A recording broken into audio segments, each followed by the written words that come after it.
The Astros are looking to the future in the hopes of finding a winning combination in 2013. The future is now for the Los Angeles Angels, but so far the price they paid for a championship season has been for naught. Two teams and two philosophies collide in Houston. Astros baseball begins now.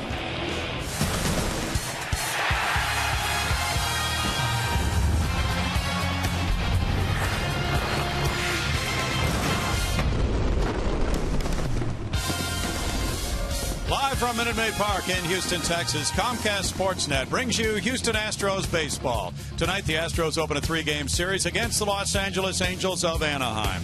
Good evening, everybody. Bill Brown and Alan Ashby. The Astros and the Angels holding down those last two spots, Ash, in the AL West, and both hoping that their turnaround begins tonight. They both do, obviously. The Astros had a big off day yesterday, and it turned out a little larger for a couple of guys maybe than they had hoped. Rick Ankiel, one of those guys, Fernando Martinez as well. Both players DFA'd. They have been designated for assignment, and they have now a period of time in which they have to wait and see what happens. But the numbers were not good for Ankiel or Martinez. The batting average, obviously very low on base percentage, and the strikeouts, not where they would want. Rick Ankiel did some things well for the ball club. You have to face the fact he had 5 home runs, 2 of those as a pinch hitter, but most of what he had done was with those 5 home runs.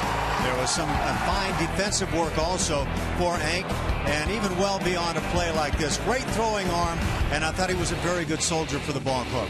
And with those moves, Trevor Crowe and Jimmy Paredes now have joined the Astros from Oklahoma City, both of whom were hitting very well with high on-base percentages, and they're hot at the moment. They also run well with 11 steals for Crowe and 7 for Jimmy Paredes, and Paredes is in the lineup tonight. And for more, we go to Julia on the field. Yeah, guys, the team has dealt with several moves already this season, but the decision to designate Rick Ankiel for assignment stung a little bit more as the group had gotten to know him a little bit better, and especially for Carlos Pena. The two had become very close. Their lockers sat next to each other. They were close in age. Carlos came out saying, "I miss him already, but I wish nothing but the best for him." And we've learned, or we've heard about this club using a lot of opportunities to grow. Well, this isn't one of them. These players are saying this is a part of baseball. It's something we've dealt with all levels of professional ball. We have to keep going. We just have to keep playing. And on the loss of a veteran in the clubhouse, Bo Porter told the media earlier today that he doesn't just want 1 or 2 leaders in the clubhouse. He wants a group of leaders, and the players showed that by having a players-only meeting after Sunday night's loss. Kind of a way to just get things out there.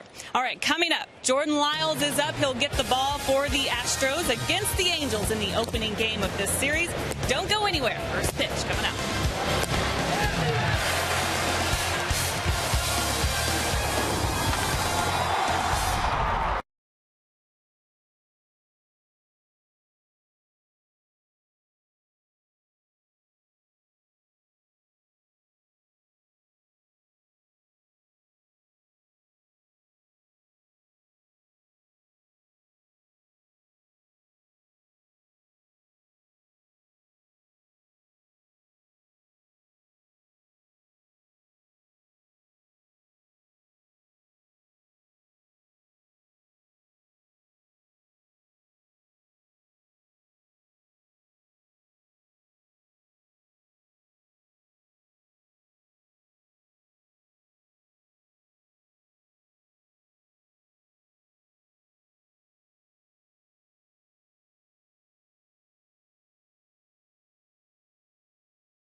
Comcast Sportsnet is brought to you by Southwest Airlines. Find our fares online only at southwest.com. And by Whataburger. Try Whataburger's new Monterey Melt with Jalapeno Ranch today for a limited time only. Tonight, under brilliant sunny skies in downtown Houston, it's the Los Angeles Angels of Anaheim against the Houston Astros. Game 1 of a 3-game series. Starting pitcher for Houston is Jordan Lyles, about to make his second start with the Astros this year. Ash? Jordan Lyles good in that first start. That against a very good hitting Detroit Tigers team. Jordan Lyles went to the hill, started hitters very well. Fastballs on the corner. He utilized a changeup well that night. Came in on the hands time and time again. This was a version of Jordan Lyles that could play very well here with the Astros, and he's got an opportunity now to take this and run. And a team like the Angels, a team that maybe he can take advantage of. It's Albert Pujols, it's Josh Hamilton, and the high-powered Angels trying to get on track against Lyles and the Astros next.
Just a gorgeous night. Now the shade has come in and cooled things off a little bit. It was a little bit warm in some of the areas during batting practice, but this time of night it is a perfect temperature for watching baseball, and it's the opener of this 3-game series. The Astros 0-4 on this homestand, trying to snap a 6-game losing streak. The Angels coming from losing 3 of 4 at home against Baltimore. Here's the lineup for Mike Scioscia's Angels tonight. They are 11-20. They're 8.5 games off the lead in the AL West. Eric Ibar is the starter at shortstop. It's Mike Trout in center field. Albert Pujols at first base. DH is Mark Trumbo. He's the cleanup man. With right fielder Josh Hamilton batting fifth. Followed by second baseman Howie Kendrick. Third baseman Alberto Callaspo.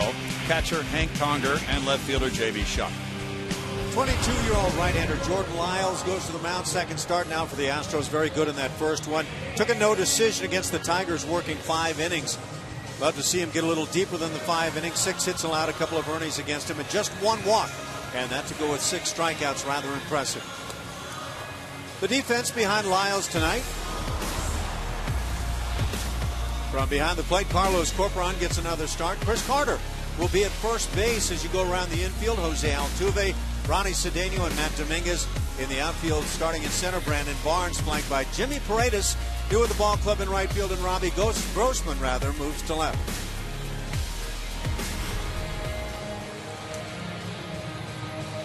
Paredes in right field, as Alan mentioned tonight. Very athletic, speedy player. He's been an infielder / outfielder for the Astros. Bo Porter plans to leave him in the outfield this season. He's well taken care of at second with Jose Altuve and at third with Matt Dominguez. So Jimmy right in the lineup just after being promoted, where he was very hot at AAA Oklahoma City. And that's the change with Altuve batting third tonight. We'll get to that in the bottom of the first. A change in the lineup for Bo Porter to try to get the speedsters up in front of Altuve, who is among the best contact hitters around this season. Meanwhile, for Jordan Lyles, a chance to go out and get win number 1 with the Astros. He was in a position to do that last time out. He had the lead when he left, 3-2. He worked 5 innings, and now it's the pesky Ibar to lead it off against him. Eric Ibar was on the disabled list when the Astros were in Anaheim back in mid-April. He checks in at .296 with a .316 on base average and puts a fly ball in the air. Robbie Grossman backing up in left field, plays it off the wall, barehands it, throwing into second base. Ibar is in with a leadoff double on the first pitch, and that gives him a 10-game hitting streak. Well, I'm sure that scouting report on Jordan Lyles was positive, but also had some information that hitters can utilize. That one outing, fastballs on first pitches, he was throwing them for strikes. And so I would imagine Mike Scioscia said to the guys, we'll go ahead and jump on some heaters if you get them in the strike zone early on. Nice hitting going the other way. And Robbie Grossman, if he puts his throw on the bag, might get his man. Mike Trout is the batter now. Trout looks at it. It is ball 1. Brian O'Nora is the home plate umpire. Trout has 3 homers in 5 games here in the month of May. He's in the top 10 in total bases after a slow start, but he's driven in 22 runs. That ranks in the top 8 in the American League.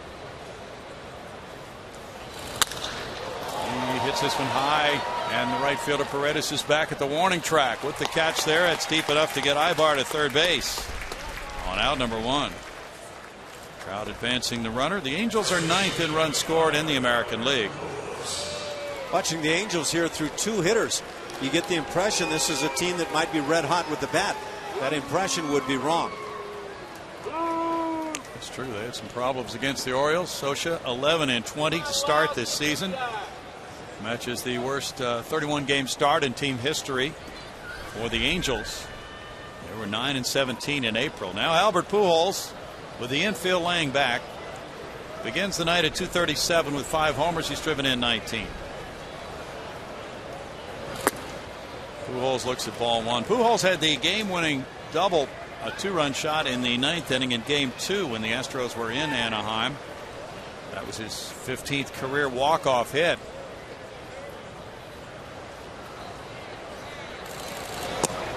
That's in tight to him, and it's 2-0. Big situation. We talked about it. The possibility for hitting one inside the bag at third and down the line was presented, and with the speed of Mike Trout at first base, it gave the Angels a victory as he came all the way around to score. Albert Pujols has done this a time or 2. He swings with that one. It's a 2-ball, 1-strike count as Lyles continues to crowd Albert Pujols, who's been bothered by plantar fasciitis on the left heel. Not been running well. The Astros are conceding the run. Angels 1-2 of 3 when Houston visited Anaheim. Pujols has been an Astro destroyer over the years. 42 homers, 114 runs batted in against Houston pitching. Now it's a 3-ball, 1-strike count for Jordan Lyles. Don't be a rookie and take that pitch. You might get a called strike against you. 42 bombs for Albert against Houston pitching. He chases that one, though. And it's 3-2. Well, he might have been guessing fastball on the 3-1. Young pitcher on the hill. Lyles comes with the slider and buries it in the dirt. Nice job by Corporon. Yes, it was. Pujols has hit 24 home runs here at Minute Maid Park. That is tops by a visiting player in the history of this ballpark, which opened in 2000. Now that fastball on the hands is set up nicely. He takes ball 4. First and third one out for Mark Trumbo now. That's the 16th time Pujols has thrown a walk this year. Trumbo has been sizzling to start the season. He is 5th in total bases with 69. He has a .294 average, 8 homers, 20 runs batted in, and Trumbo lately has been hitting a thundering home run bat. He's homered in 5 of his last 7 games. He's a good and extremely dangerous hitter. On Monday, he hit a 475-foot bomb. He homered in 3 straight games, April 29th through May 1st. In the air, and that's to left field. Robbie Grossman watching this one sail and looking up, and that is a Trumbo. 3-run homer, and it's 3-0 Angels as Trumbo deposits number 9. That gives him 23 runs batted in.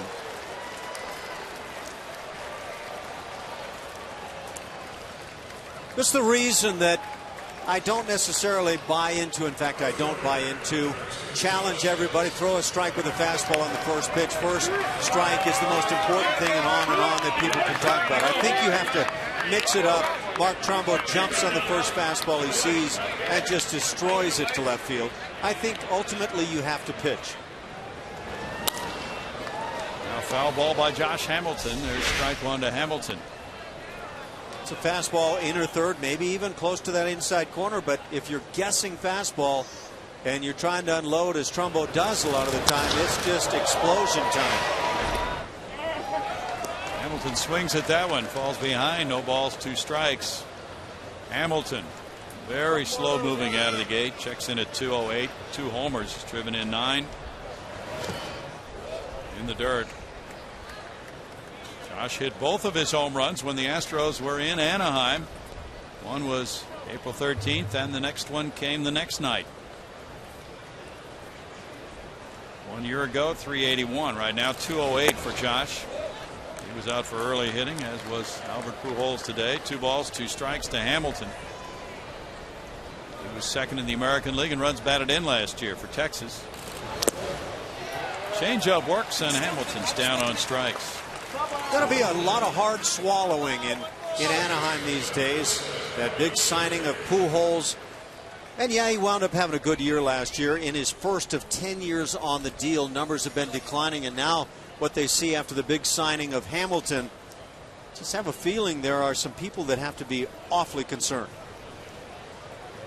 Well, especially when you look at their staff ERA of 4.78, and they were entertaining thoughts of signing Zach Greinke to bring him back. Lost out on that bidding to the Dodgers and decided to swing for a hitter instead of a pitcher. 293 for Howie Kendrick, 4 homers, 16 driven in. Thing is, they had Torrey Hunter, who came off a great year, and they let him walk. True. Did that, I think, with the purpose, the intent to bring on Josh Hamilton. Howie Kendrick's hit in 15 of his last 17. It's a 2-ball, 1-strike count. This is the first career start for Lyles against the Angels. Jordan was 2-2 at Oklahoma City in 5 starts with a 5.32 ERA.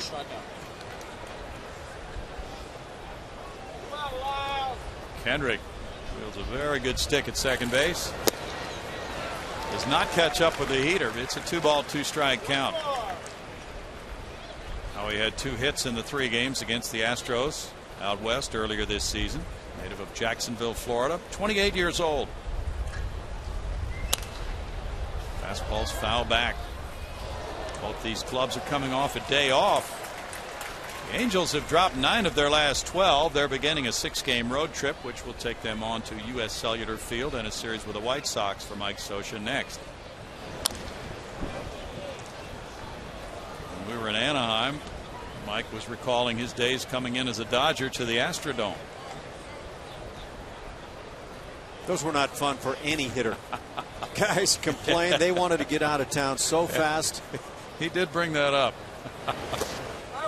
Swinging a curveball, and Corcoran throws to first base for the second strikeout of the inning. But Mark Trumbo has done 3 runs worth of damage with home run number 9 of the year.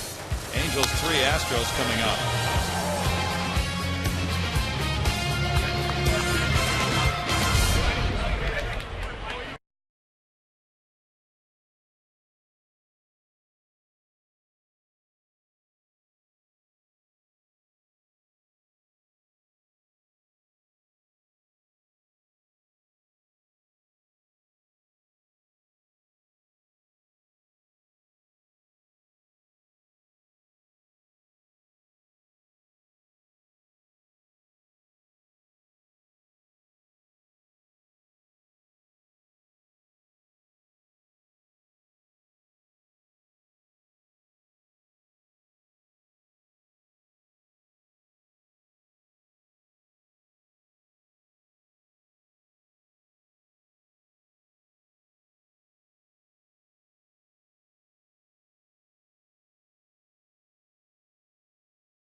top of the first. Now we check the Bo Porter lineup card against C.J. Wilson. He goes with left fielder Robbie Grossman, right fielder Jimmy Paredes, second baseman Jose Altuve, DH J.D. Martinez, just back from the disabled list, Carlos Corporan the catcher, Chris Carter at first base, Ronnie Cedeno at shortstop, Matt Dominguez at third base, Brandon Barnes in center field. On the mound for the Angels, left-hander C.J. Wilson, 32 years of age. He's a perfect 3-0 on the season, 4.04 the ERA. He walks quite a few guys, and you can see this year 22 walks in 35-plus innings. He'll also get his strikeouts, but a guy who, when it's all said and done, making a lot of money for the Angels, but picking up the wins. And he pitched well and beat the Astros in Anaheim April 14th, beating Philip Humber 4-1, giving up 1 run in 6 innings. Robbie Grossman, with a 7-game hitting streak, gets it started and takes strike 1 from Wilson with a 208 average. He has no homers, 2 runs batted in, 321 on base average for Robbie. Wilson gets a call there and extends the count to 0-2. C.J. Wilson 4-1 lifetime against Houston with a 3.38 ERA. Bouncer to shortstop, Ibar charging, and he throws accurately for out number 1. The defense for the Angels on the evening starts behind the dish. Hank Conger, the youngster, will do the work there. Albert Pujols, Howie Kendrick, Eric Ibar, and Alberto Callaspo around the infield and the outfield. The great one, Mike Trout, in center field. He's flanked by Josh Hamilton in right and J.B. Shuck in left field. 24-year-old switch hitter Jimmy Paredes comes up now. He was wielding a hot stick for the Oklahoma City Redhawks, hitting .366 with 3 homers. He had driven in 15, an OPS of better than 1,000. He had an 11-game hitting streak that was snapped yesterday. He had started 19 games at third and 9 in right field. It's a 1-ball, 1-strike count. General Manager Jeff Luhnow of the Astros was talking on the field during batting practice about Jimmy and said he is really confident right now. Bouncer, C.J. Wilson cuts it off. Goes him out. Tony DeFrancesco, who's managed Paredes both in the major and minor leagues in the Astros system, was telling Jeff about Paredes' high confidence lately, and so he's calling up a hot hitter. I liked what I saw from Jimmy Paredes in the spring as well as today during batting practice. Batting practice can tell you some things. It doesn't tell you a ton, but he didn't look like an excited kid trying to jack everything to left field. He was shooting it back up the middle into right field and did so very well. And this ground ball could easily have been a base hit minus the fine play on the mound. Yes. Not every pitcher gets his glove up and makes that play. Jose Altuve batting third now at .331, has 1 homer. He's driven in 15. He's batted first. He's batted second. Now in the number 3 spot, taking ball 1. But certainly you can understand this move by Bo Porter to put him in the number 3 spot in the lineup for the first time this season. It's 1-1. The hope is that Grossman and Paredes will be on base a lot, and Altuve will drive in a lot of runs. Well, he's the best hitter on the club, and go ahead and utilize him there. He went 4 for 12 in the series at Anaheim. It's a 2-ball, 1-strike count. Jose, with 43 hits, is tied for third in the American League. He just turned 23 yesterday, hitting .331. Wilson brings the count to 2-2. Wilson has struggled to throw strikes this year, walking 22 in 36 innings. And he displayed those tendencies against the Astros with 4 walks in 6 innings in Anaheim. Now it's a full count.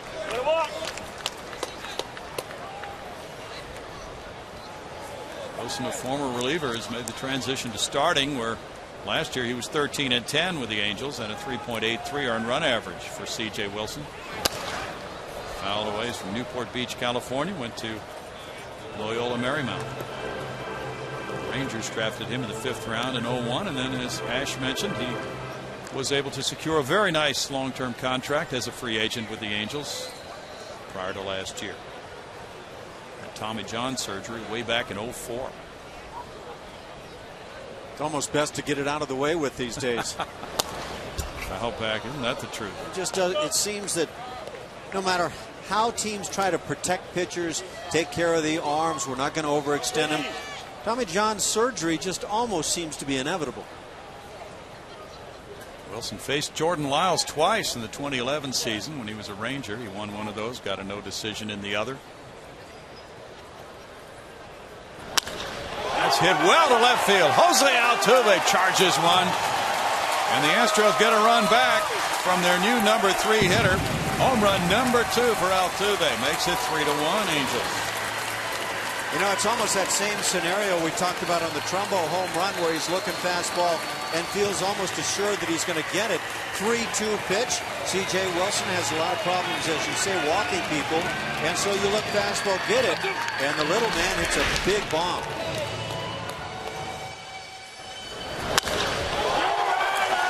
Absolute no-doubt shot. I don't care what yard you're playing in.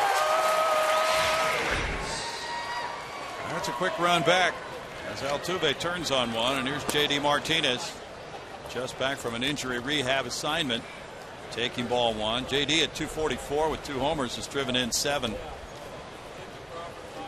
was rehabbing at Double-A Corpus Christi. It's a 1-ball, 1-strike count. Just activated from the 15-day disabled list yesterday with those numbers. He was out with a right knee sprain. He shoots one toward the right field corner. Here's Hamilton going back. And that one hops the wall and stays in play.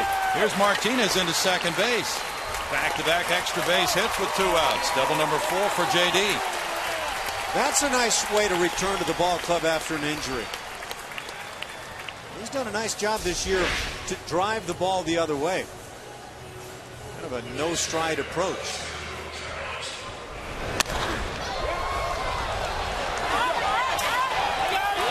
That's effective, and when you can drive it going the other way, you like to think that you can also take advantage and drive it to left if you get an off-speed pitch.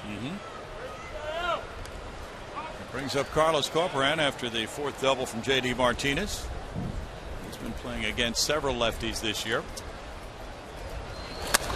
Bounces one to second. Howie Kendrick on over to Pujols. It's 1 run, 2 hits, and 1 left for Houston. It's 3-1 Angels after 1.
Into Chevy Hometown Kids every Saturday morning at 9:30 on CSN. Chevy Hometown Kids, where it's not about the score but the experience.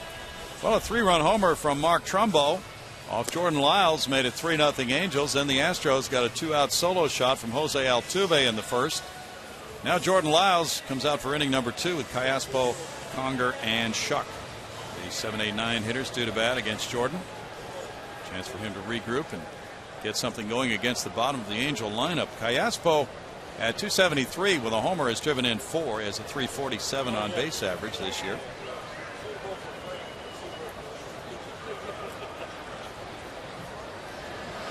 He was on the disabled list when the Astros were in Anaheim as well. There's strike one to him. He came back on Friday. That was his first game since April 11th. 1 ball, 1 strike. He'd been out with tightness in his right calf. Had missed 19 games.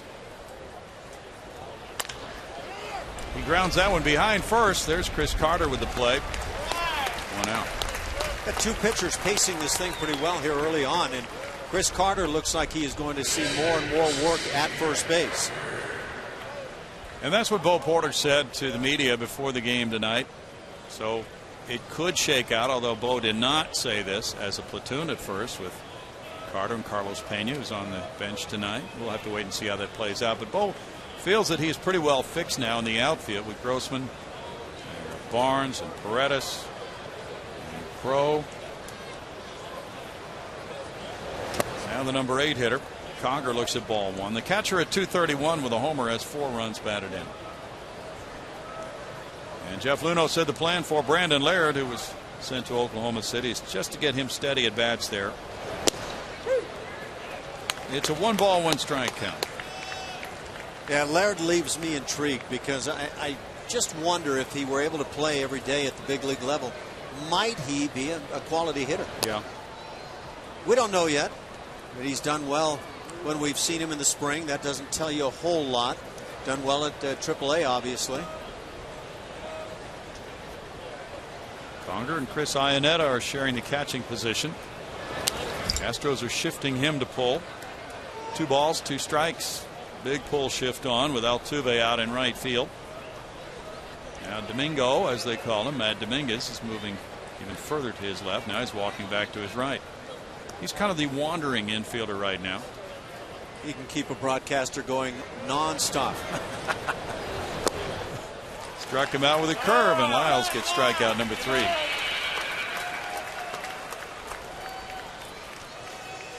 Create memories, save money, and have fun with Astros baseball. No matter what your special event, we will create an experience your group is sure to remember. Call 1-877-9-ASTROS or visit Astros.com to find out more. They're having a sweet time. Now the number 9 hitter.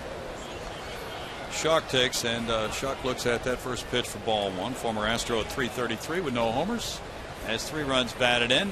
JB, 25 years old, went to Ohio State. It's a 2 ball, no strike count. Did I hear you playing with words there? No, that was somebody else. So, some of those lines you don't want to claim for your own, right? Bouncer back to Lyles. Schuck is hustling, and that's out number 3. Lyles puts up a 0 in the second, and it's 3-1 Angels.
Angels leading 3-1. Time for a Geico quote of the day. It's From Mike Scioscia, the skipper for the Angels after Sunday's loss, he said, "We've been terrible. We've been absolutely awful at controlling the defensive side of the game, not the guys on the field, as much as setting the tone on the mound." He's got to be happy with this guy on the mound who's 3-0, C.J. Wilson. This team has lost 9 out of the last 12 games, though.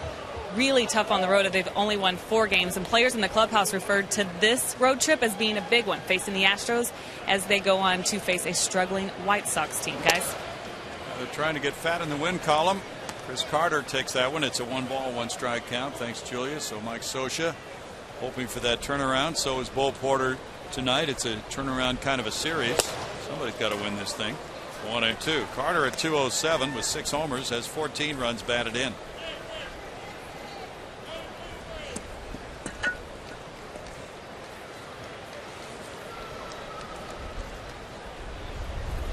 Wilson bounces the breaking pitch. The count running to 2 balls, 2 strikes. Carter is 3 for 6 lifetime against the lefty.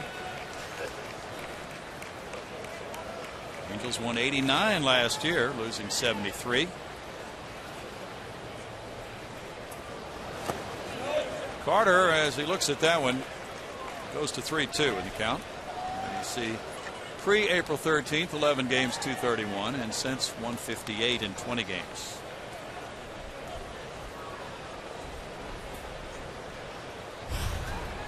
Yeah, you'd love to see Carter getting better as he moves along. Of course, there are those stretches in the season. Trout in center moves in. 1 out. That's the hard thing, is when you have players you haven't seen a lot of before and you're trying to develop them.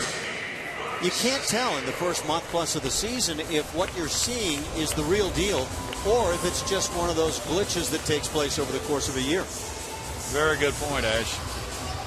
1 out, and here's Cedeno coming up. Ronnie's been playing against lefties. 304, 1 homer, 8 runs batted in. If a player has a track record, the manager's going to let him ride it out. If he doesn't, he may be going to the bench. Very few of the Astros players have track records. Not long term anyway. Cedeno takes strike 1. Track records in the minor leagues, and you hope that those can play out. Some guys get better on the big league level.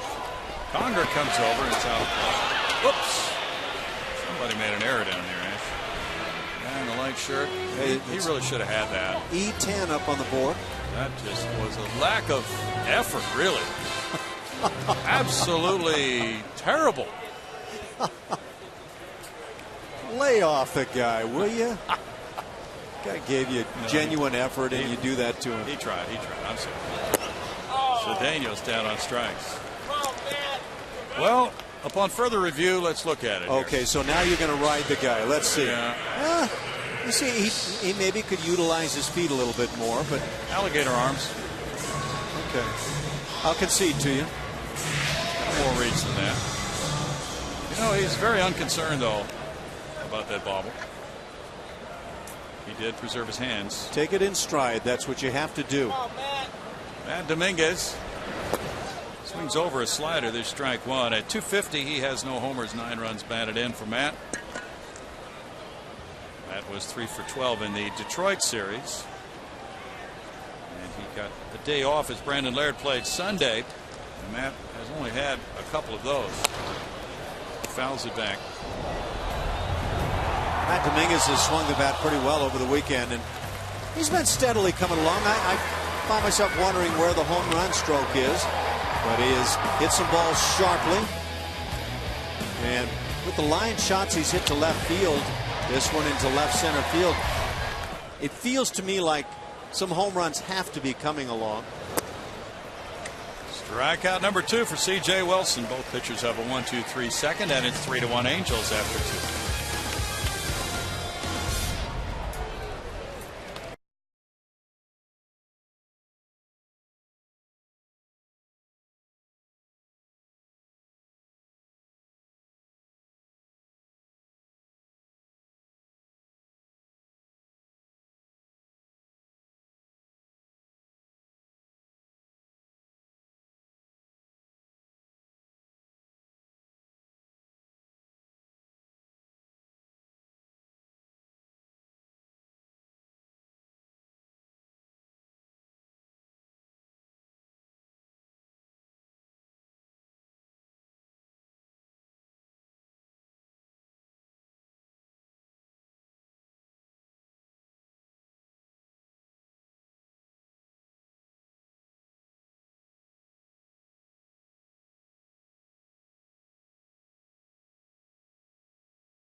The Dynamo are in our nation's capital tomorrow night to take on DC United. Coverage begins tomorrow night at 5:30 p.m. on Comcast Sportsnet Plus.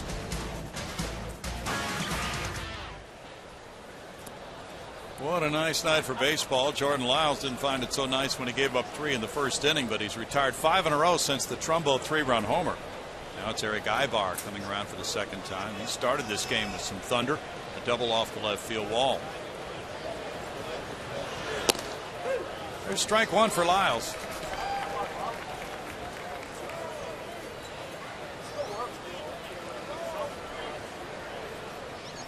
Ibar has served this club well at shortstop. Bunts out toward Altuve. Altuve with a quick flip on to first. Good idea, but he bunted it too hard, and it's out number 1. Nice usage of the glove, hand together right there, and make the play very quickly. Really, sometimes you see the guy trying to make that barehanded play out of a play where you don't need it, and this well done by Altuve. Infield defense has been good for the Astros. Mike Trout's the batter. He hit a fly ball to right earlier. Trout just 21 years old from Vineland, New Jersey. He takes ball 1. He was in left field when the Astros were in Anaheim, but Peter Borges, who was the center fielder, is now on the disabled list. Trout played exceptionally well in center last year. I can't imagine a guy making a grouping of greater plays than we saw from Trout last year. It was a magical season for this youngster with the Angels, but I was surprised this spring when Borges was named the center fielder, Trout moving to left. Not a little bit of prestige going with that center shot. The liner to left. Coming over Grossman. Trout is he runs with a purpose. He's sliding by. When you watch this guy run, you're not going to see too many better than Mike Trout. He runs hard. He runs in a very straight line when possible, or he rounds the bag like Jeff Bagwell used to. And a heck of a hitter on top of all that. But when he is running, and don't really see what he's doing right here, but I can assure you he is digging up the earth. There you go. And as he goes around first base and starts heading towards second base, you get that body just angling forward. He's really special and a big guy. Strike 2 Albert Pujols. He's just fun to watch because he plays the game so hard, puts so much effort into it. Just picture him as an NFL player and put the football in his hands and watch him take off. Man. Yeah, he'd be running over some linebackers as hard as he runs. Pujols with a strike. Ball's behind 0-2, and Trout is one of those guys who could steal third with 1 out. He is 5 for 6 in steals this year. Might not be doing it with Pujols batting, but last year he led the league with 49 steals, and he was caught only 5 times.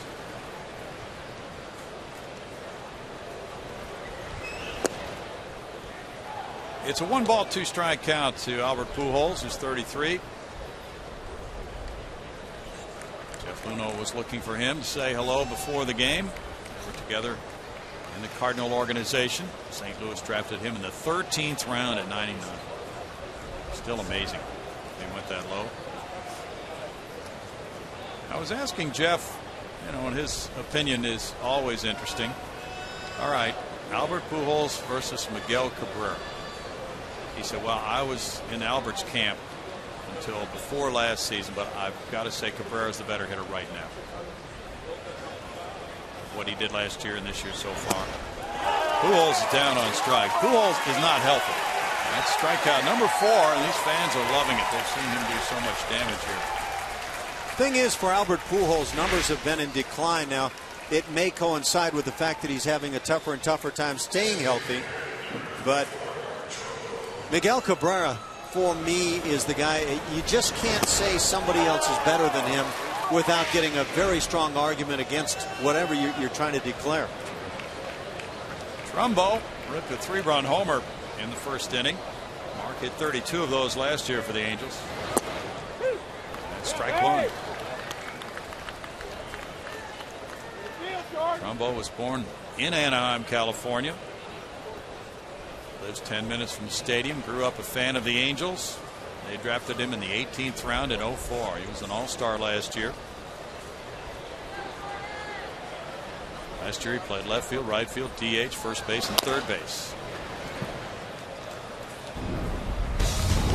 Mark Trumbo is a big man with the bat in this Angels order, and he's not a guy that most fans really count on because of the other big names, but he can crush you, and this is the home run he hit tonight. A towering drive, keeping it just fair and way out of here. He is a big man in that order. He had 29 homers in 2011.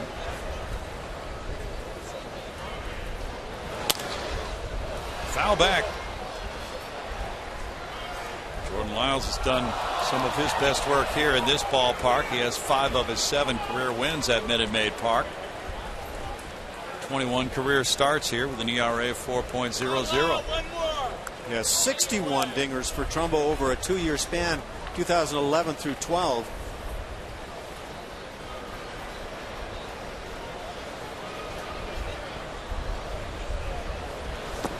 Trumbo goes fishing for the curve, and he strikes out. That's 5 strikeouts for Lyles. It's 3-1 Angels after 2.5.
In downtown Houston, nice to have that roof open this early in the season.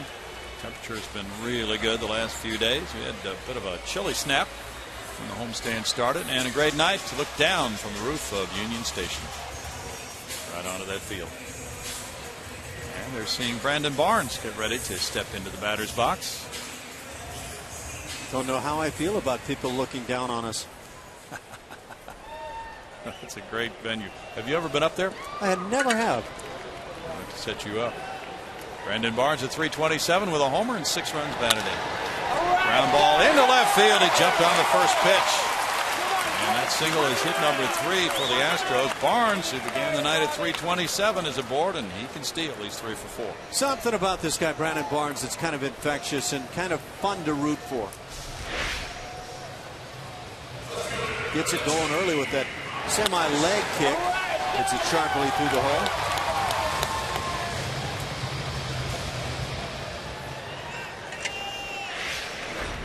Barnes has shown us that he's not afraid to run either on a green light. Bobby Grossman grounded to shortstop earlier.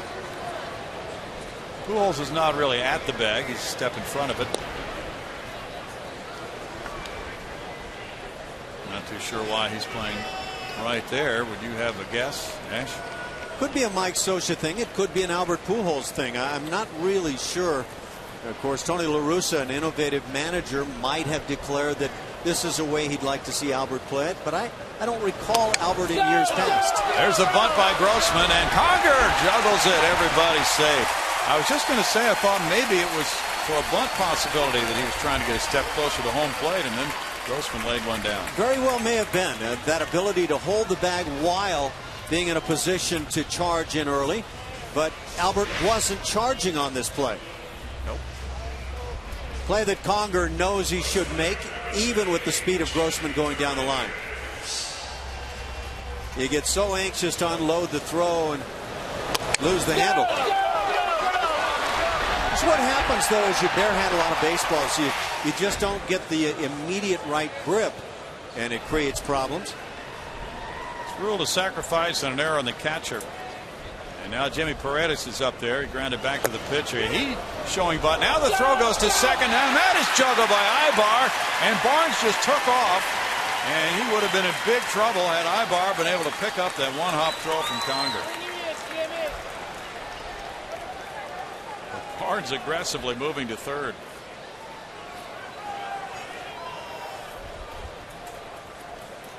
Yeah, sometimes being aggressive on the base paths pays off. But this bounce throw is what really sets up the problems, and problems the Astros love to see at this point. Part of what I'm sure Mike Scioscia is sitting in that third base dugout thinking, more of this, guys? You kidding me? Because when you talk to people about the Angels, they've said it's been all facets that have gone wrong for this club. And that is an error on Conger. Pitch is a strike to Paredes. Jimmy hits one deep to left center field. Shuck back off the bullpen wall. Barnes scores. And here's Grossman getting a stop sign. And it's 3-2 on an RBI double by Paredes. Welcome back to the big leagues, Jimmy Paredes. By no means would I imply that this is a ball that was easily, maybe should have been handled in left field. But that is such a tough angle. Left fielder unable to get back. Shuck maybe not completely familiar with what he's dealing with out there. As he finally went back, he had been beaten on the play. Yeah, that's tough in that angle, and Jimmy Paredes now paying off early. No Shuck, former Astro, didn't play a lot in left field when he was here. With that ball hit back behind him and over to his left, had to chase it down off the bullpen wall. Paredes picks up an RBI in his second at bat for the Astros this season to make it 3-2, and now 2 men in scoring position for Jose Altuve, who crushed a homer in the first.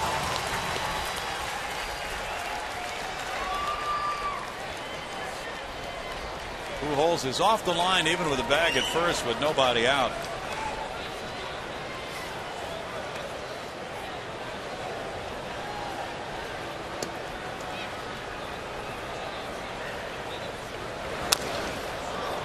Tops that one foul. There's strike one. Angels willing to allow the Astros to tie the game on a ground ball to the infield. They don't want that base hit going through that enables Houston to pick up 2 on one swing here.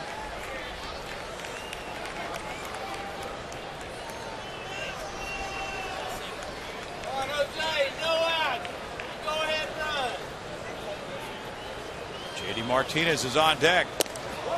In tight to Altuve. This is what can happen with a veteran pitcher as he ages a bit. There may be a pitch that was once key for his success, the cutter for C.J. Wilson, now starting to be hit better and better with each season.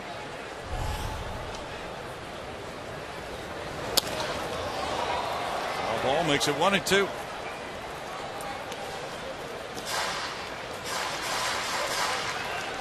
Angel pitching staff with that 4.78 ERA. 14th best in the American League, has really struggled. Wilson is expected to be one of their mainstays. So is Jared Weaver, but he's on the disabled list with a broken left elbow.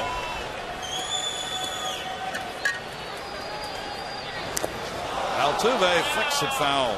Just got a tiny piece of it. That could be important.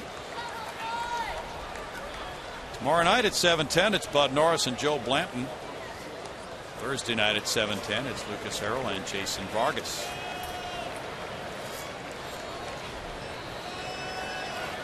And the Texas Rangers are here over the weekend. 281 for Altuve with runners in scoring position. 2 for his last 18 after just lighting it up to start the season in these situations. Astros as a team were hitting 226 with runners in scoring position at the start of this game. In tight, and that almost nicked him. 2-2. Talked earlier about Wilson's pitch count, and that has torpedoed him a few times this year. He threw 115 pitches against the Astros in 6 innings in Anaheim, giving up 1 run.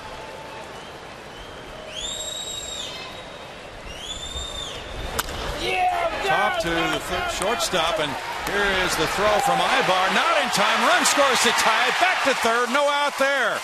And the Astros are scurrying around the bases here. It's an infield hit, an RBI for Altuve. And the Astros tie it 3-3. And set up shot for more. And that speed of Altuve going down the line. Albert Pujols had to make a read. Do I stay back at first base and see about getting the out? Eventually he decided we don't have a shot. Altuve's gotten this play beaten. And you see Albert just leave the bag and try to get that throw set up for third base. It didn't pay off. But you can also see that Altuve would have beaten the play.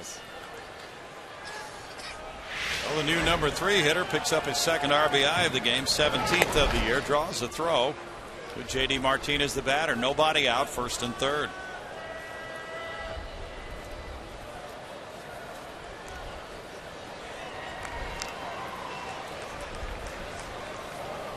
Carlos Corcoran on deck. Martinez looking for his 2nd hit of the night. He went to right field for the double. Angels set up to turn 2. That's ball 1. The Astros have struggled to score runs at home. They've hit .221 in this ballpark. They've averaged a little bit over 3 runs per game, scoring 52 runs in 16 games prior to tonight. Looking for more contact hitting, more speed on the bases. 1 ball, 1 strike, and just the ability to sustain innings, which they've had a problem doing with all the strikeouts.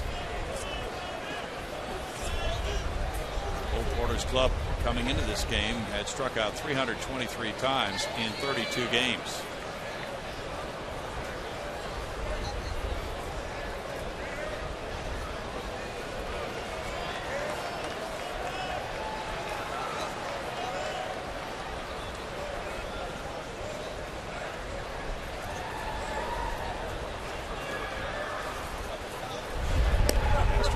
Outscored in the Detroit series, and they were swept in the 4-game set. Outscored 37-8.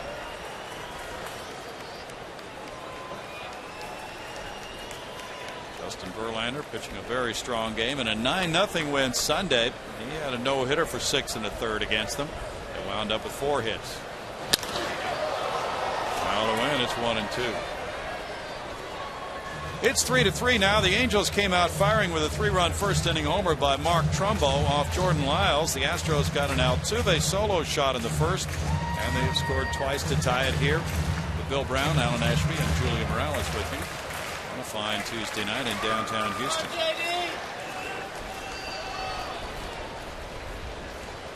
I'm not sure I would leave the ball out over the plate for J.D. Martinez.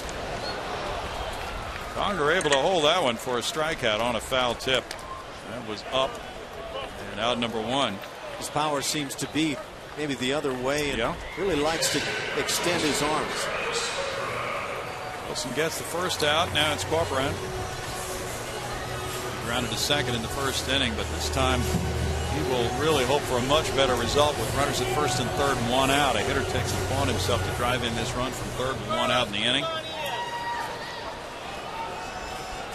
Corp has gotten off to an excellent start this year. Terrific offensive numbers. He's hit .333 against lefties this season. Fouls it back. There's strike 1. Wilson has been among the stingiest in the American League in allowing homers the last 3 years. 2nd lowest in home runs allowed last 3 years combined by pitchers who have worked 200 innings in each of those 3 seasons. He worked 202 innings last year.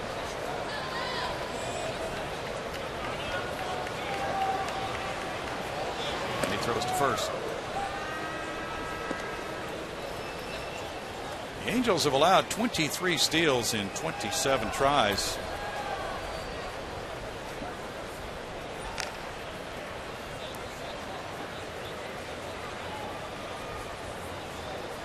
10-game homestand, the longest of the year for the Astros. Now it's 0-2. And Carlos is going to have to fight for contact here. Chris Carter on deck.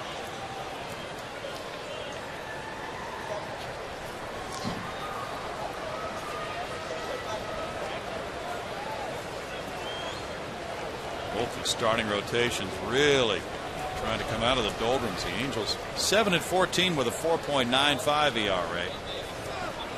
Time called. The Astros 7-18 with a 6.53.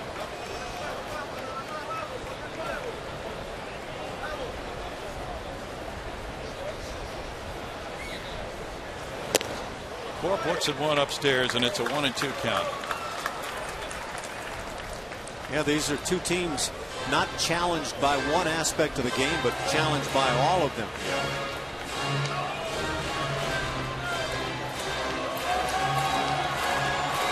Jay Happ had to leave for Toronto against the Rays. He took a line drive off his head tonight. A little foul ball gets into the seats. Camera still 1-2 as Carlos Corcoran fights to remain alive and get a pitch he can handle. Judy wind up with that one. No, not quite. Told her to bring her glove. I need a glove. You had a shot. I need a glove. You did as well as that guy on the other side of the dugout, Julia. Oh, come on. Come on, Ronnie. It wasn't that bad. Okay, sorry. You got to catch a foul ball from Mom. She'll be here this weekend. She would love that.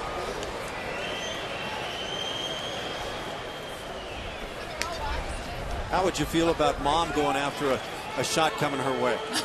Would you recommend she not do it? She's athletic. She'd be all over it. I was expecting you to say she needs to be a little careful, and I was going to say that's how we feel for you down there. Oh, I'm always watching. He chased and struck out. That's number 4, and a big out for Wilson here with nobody moving on the plate. Come on out to Minute Maid Park. May 25th. That's the date we'd love to see our annual Bayou Bash presented by Louisiana Association of Convention and Visitor Bureaus with a special thanks to Budweiser. First pitch against the A's is at 6:10. But come on out early for the live music, crawfish, and a whole lot more. Call 1-877-9-ASTROS to get your tickets now. That's always a big time here. Chris Carter worked the count full, hit a fly ball to center field in the second inning. Big at bat here for Chris. And the throw goes over. Carter has struck out 51 times. That's tops in the American League.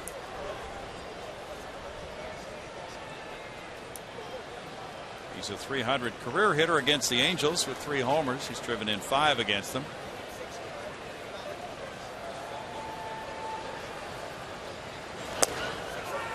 Jeff Luhnow feels that Chris has been victimized by some tough calls with 2 strikes in the count. He said a lot of the times he has struck out. Those pitches have not been good pitches to swing at.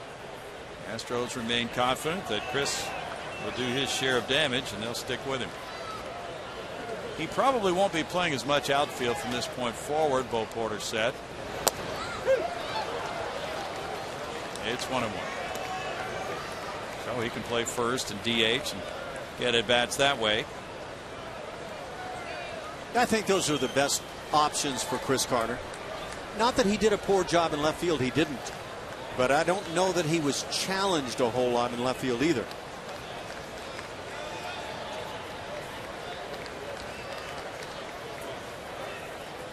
Hunter takes off for second. There's a rocket to left field. That's a shot that is in the seats. A 3-run homer for Chris Carter, number 7. And the Astros grab the lead, 6-3. The club leader now has clubbed 7 home runs. He's driven in 17.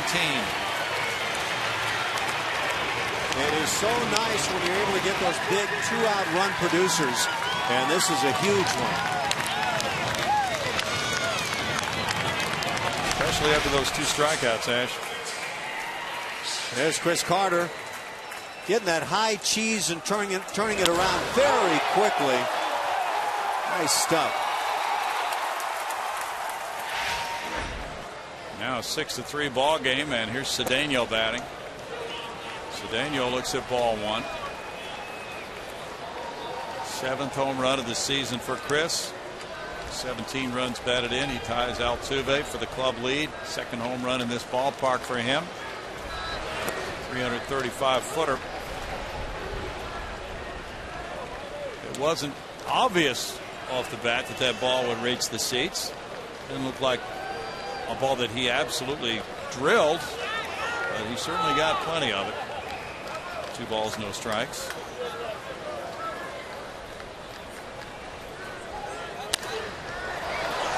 The high pop up, Conger over.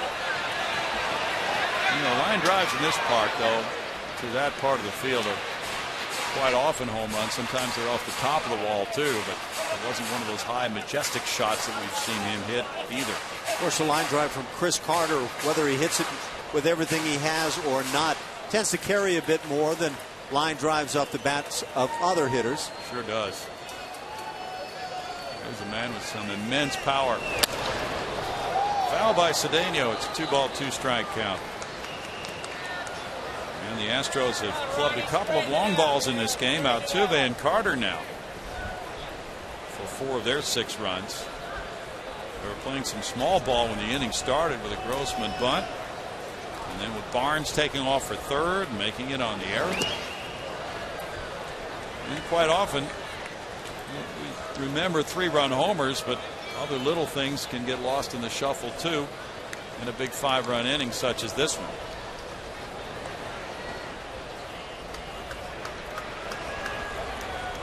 Altuve infield hit. Part of what happened here. Cedeno takes a stroll, and that's the first walk for Wilson. I don't think any of us know yet what Chris Carter might be able to do. But I find myself thinking of Dave Kingman a bit. And a guy that hit a ton of home runs, but a guy who struck out a load and low batting average on top of that, but he drove in a lot of runs because of his power. True. J-Max was impressed. Matt Dominguez struck out in the 2nd inning. He's the 9th Astro to bat here. Justin was going to get an examination on his broken bone in his left hand, by the way. We haven't heard anything further on that. Don't know if it happened today or not. Strike 1 to Matt. There was a report a day or 2 ago that that hand seemed to be healing a little bit ahead of schedule.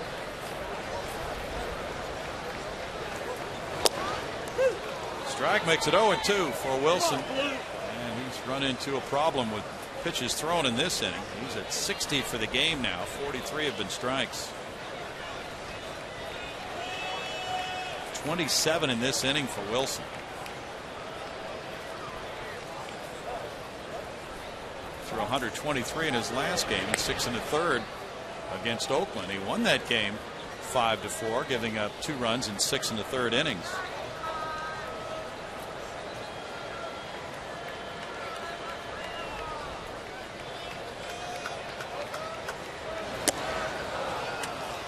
And Dominguez strikes out. Well, Wilson did strike out 3, but he gave up 5 runs. 3 on this swing by Carter. The Astros taking a 6-3 lead.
5 runs in the 3rd inning, only one of them earned.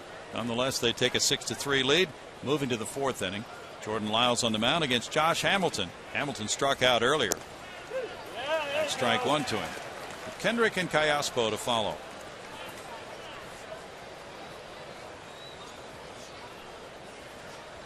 Hamilton, the first player drafted in '99 by Tampa Bay. It's a 1-ball, 1-strike count. He has been swinging at more pitches out of the strike zone than anybody in the early going this season. 1-2. Here's early BP. And we're talking Albert Pujols and Josh Hamilton and the extra work. You grind and grind, and a lot of times it goes unnoticed by fans, obviously, but you put in countless hours trying to get that swing together.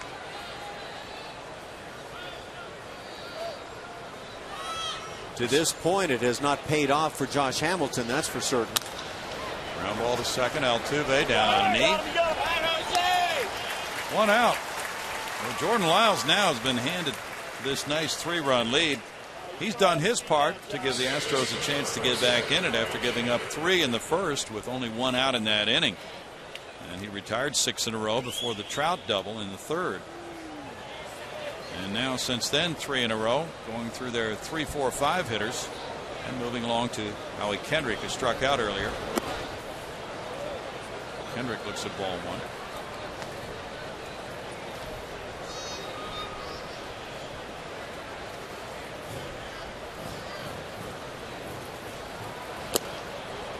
Swings through the fastball to make it a 1-ball, 1-strike count. Kendrick was a 10th round pick in '02.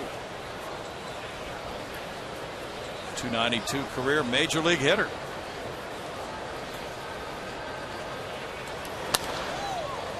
That one's fouled off, and it's a 1-ball, 2-strike count.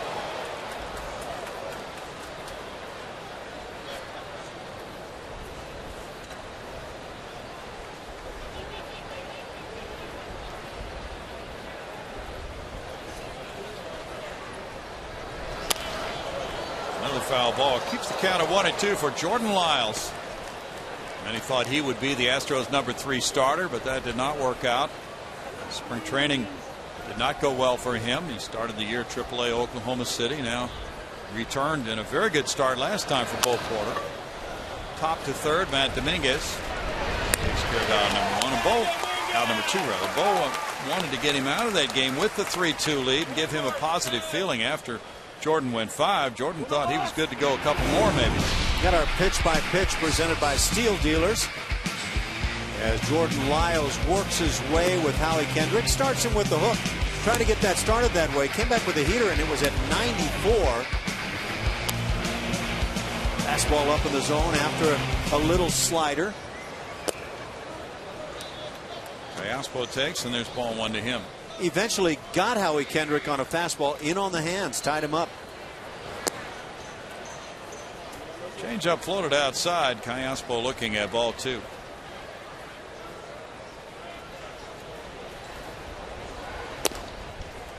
Now it's a 3-ball, no-strike count.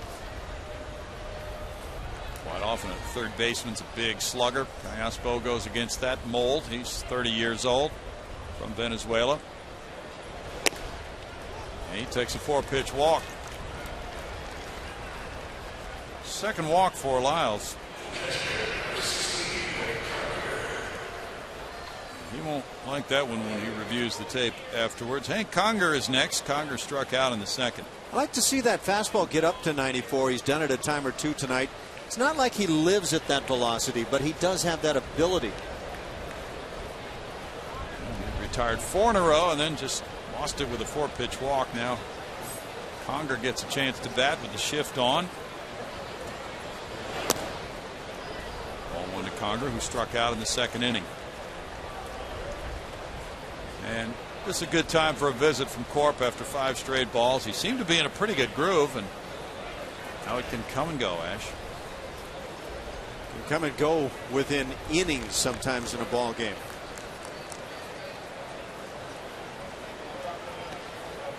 Talk about the average velocities. Jordan Lyles at just under 92 miles an hour with the fastball, and then he varies things. That slider is a good hard slider at 86. Changeup has been effective. So he's got the arsenal. Pulled off the glove of Carter. He'll get back to first base and get the out. 3 unassisted. And in the fourth, it's no runs, no hits, and a man stranded. It's 6-3 Houston.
On top, 6-3 over the Angels. Celebrate Mother's Day with Pink in the Park at Minute Maid Park this weekend. Astros facing off against the Rangers. 10,000 fans will receive a pink giveaway each night, courtesy of the Methodist Cancer Center. Call 1-877-9-ASTROS or visit astros.com to get your tickets today. Brownie was asking about Justin Maxwell. We'll ask and you shall receive. I talked to him before the game. He got the results back.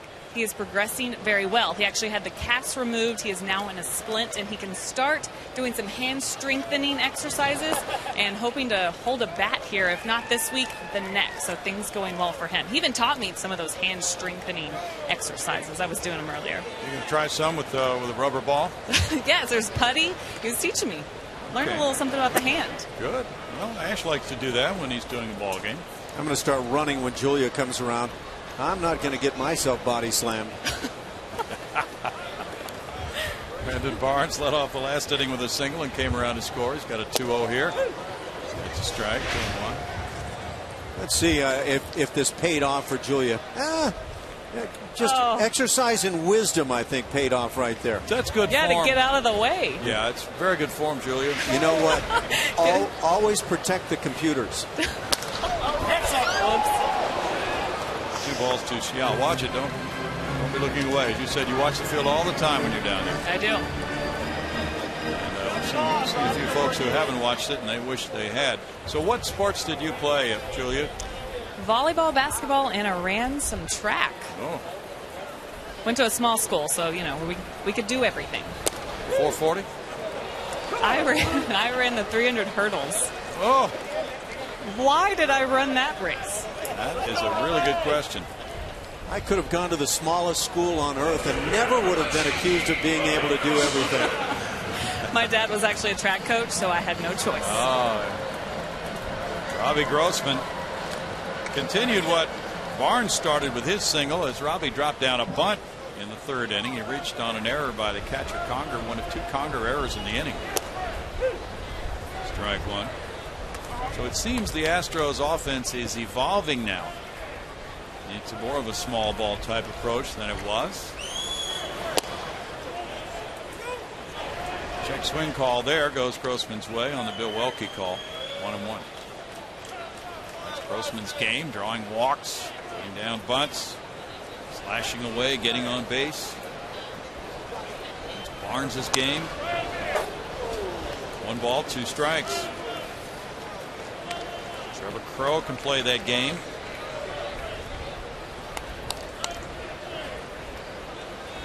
Yeah, I think Trevor Crow can fit in nicely. Obviously, you got to find a way to get him some playing time soon. Strikeout. That's number 7. That's all right, Robbie. At Lowe's, we never stop improving, and neither does Jimmy Paredes. Looks like a much improved player. Last 3 seasons, he's gone from 270 to 318 to 366, improving that on-base average up to 433, and the OPS to 1,013 for Jimmy. Of course, that's a small sample this year, but nonetheless, that's why he's here, because he put up that small sample. He had the RBI doubled in the 3rd after grounding back to the mound. Strike 1 to Jimmy, who came from the New York Yankees to the Astros in a trade. Does he have the kind of excuse me, pop that makes him a corner outfielder? I would say that would be somewhat questionable, but he has doubles pop. No balls, 2 strikes. Do you count that as pop? Yeah. I obviously you'd like, as a corner outfielder kind of guy, somebody who can drive the ball out of the ballpark as well, and maybe he's still kind of filling out. He was in the Lance Berkman trade in July of 2010 from the Yankees. In 2011 here, he had 168 at-bats, 2 home runs for Houston, hit 10 at Corpus Christi that year.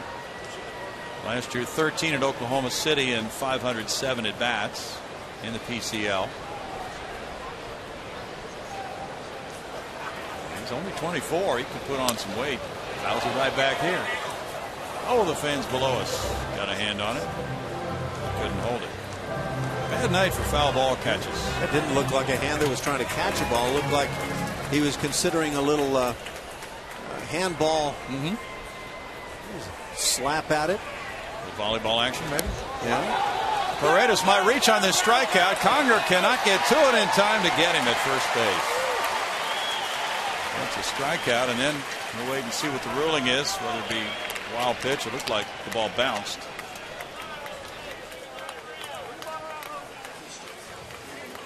It is a wild pitch.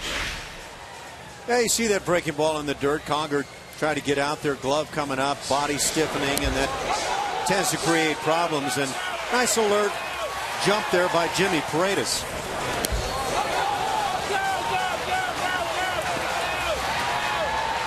That's the first wild pitch of the year by Wilson. And it brings up Jose Altuve. So any way Paredes can get on, even via strikeout, works to get Altuve to the plate. He's 2 for 2 with 2 runs batted in. Bounce to the second. Down on a knee, Kendrick. And on over to Pujols. And it's no runs, no hits, and a man left after 4. 6-3 Astros.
With the ability to win for the first time for the Astros this year. Jordan Lyles got touched up early in the ballgame. That changeup can be so effective. He can also bring the high heater by an Albert Pujols. Not a bad sign. The hook right over the top. And it's adding up. He's picking up the strikeouts again tonight. Had 6 in 5 innings last time out. And now picking him up again. Second time through the order. Changes the way he works the ball game. That changeup becomes a much larger factor. The fastball less so. J.B. Shuck is the batter, leading off the 5th inning. 6-3 Astros. Shuck grounded back to Lyles. Showing bunt. He takes a strike.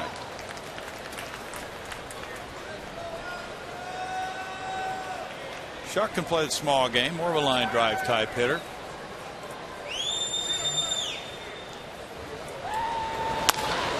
Shoots one deep to right field, though. Paredes back on it. Paredes leaping, and he misjudged it. It's over his head and off the wall on one hop.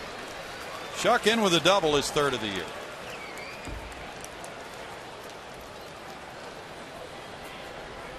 Well, this is American League Baseball right here with a lot of slugging, Ash. It's going on hard and strong. I've got a little problem with my ear thing, but yeah, both clubs swinging the bats well tonight. And obviously Jordan Lyles has a tough assignment trying to keep things here now with the lead. Leadoff double. It looked like that perhaps Paredes could have caught that. He might have jumped a little bit too soon, but Shuck is at second, and now it's Ibar. Ibar doubled in the 1st, and then he bunted into an out in the 3rd inning. That's ball 1. Trout on deck, and then Pujols. So any play not made against the number 9 1 or 2 hitters can really reverberate for a pitcher against the middle of this Angel lineup, whether they're currently productive or not. The threat is certainly there.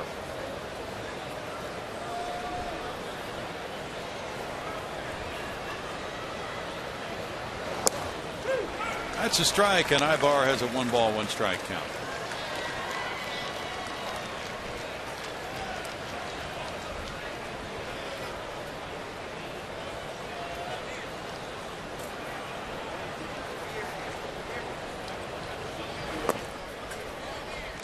Two balls and a strike. The Astros have to make a decision on a starter for Friday. Bo Porter not ready to announce that yet. Phil Umber pitched Sunday against Detroit. Gave up 8 hits and 8 runs in 4 innings. And he is now 0-7. An 8.82 ERA for his 7 starts. Eric Bedard has gone to the bullpen with an 0-2 record, a 7.36 ERA. So the Astros will be naming a starter in Bedard's spot in the lineup. Haven't heard anything about Umber's spot. 2 balls, 2 strikes. Phil got a nice honor yesterday, though, at Rice University at Reckling Park. Coach Wayne Graham of the Owls showing him that plaque that they unveiled in honor of Phil's perfect game against the Angels last year, giving the Rice Owls yet another feather in their cap for all the pitchers they have produced for Major League Baseball. April 21st was the date, and it's been a rough ride since.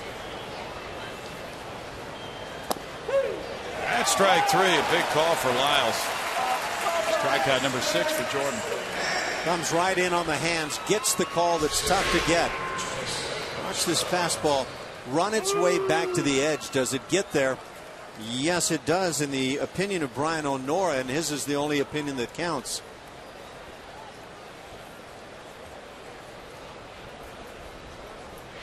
Mike Trout with a fly ball to right and a double to left comes around for the 3rd time.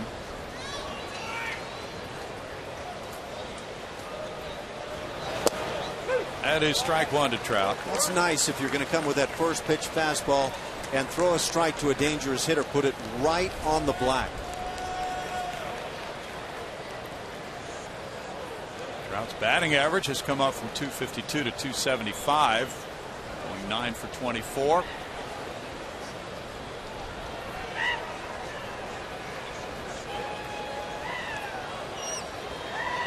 Trout leads the Angels in runs, steals, doubles, triples, runs batted in, and multi-hit games.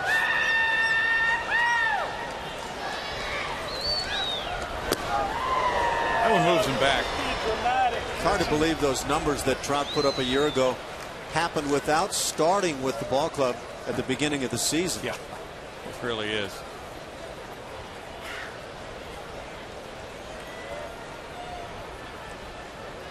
Wound up with 30 bombs in the big leagues. Mike's father Jeff played in the Minnesota Twins minor league system. Fly ball goes into the seats, and it's a 1-ball, 2-strike count. Probably gave his son some kind of advice like, now when you get to the big leagues, it's not going to be all that easy. Give it to yourself, Dad. Yeah, son, don't expect to come to the big leagues in your rookie season and lead the league in runs scored and steals. Think somebody's going to consider you for the MVP award? Finished second in that voting to a Triple Crown winner. That one hit him. And Trout was not initially headed for first base on the 1-2 pitch. He's hit by it. So now 2 men on him, 1 out for Pujols.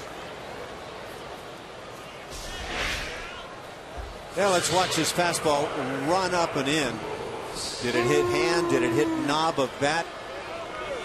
Pretty tough to tell. I might go with knob of bat. Yeah. Now Doug Brocail comes out with Pujols the batter. What you hear up at home plate is that little double sound. One is the glove, the catcher's glove, and the other is a little preceding sound. And it's awfully tough, if not impossible, to figure out which. It hits something, and usually it's the hands or the arms.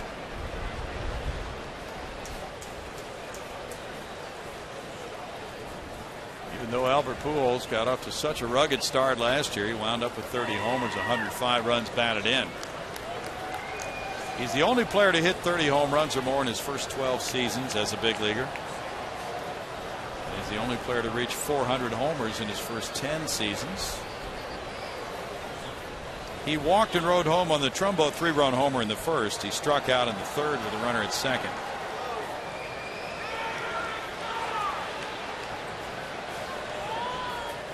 Albert now with his 5 home runs this season has hit 480 in his career. Watch this ball. Yeah, it hits right on the knob of the bat. And I don't know that you could fault an umpire. You just hear that double sound, and the assumption is, as it most often hits a hand or arm, that the hitter was hit. Brian O'Nora made the call. Don't the umpires a lot of times go by body language from the hitter? Yeah, I think that factors in, and clearly Trout showed no indication that he'd been hit. No, he did not. And we saw for good reason. Although as he started up the first base line, he did take a glance at his hand like, man, that hurts now.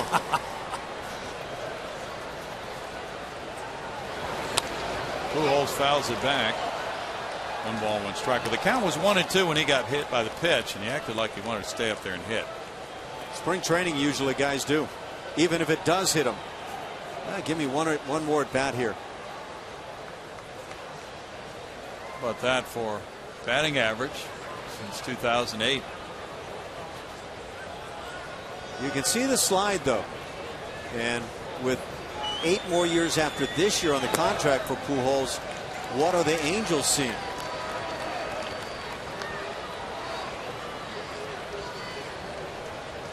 Last year he put up very nice numbers when it was all said and done. A horrible month of April got it going, but they weren't the kind of numbers you saw from Pujols 3, 4, 5 years ago. Now it's 3-1. Miles appears to be getting tentative, and he has Trumbo to deal with next.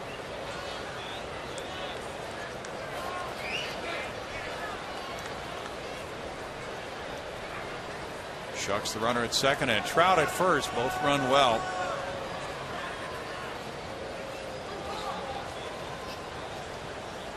Barnes is in left center field for Pujols. He calls time now.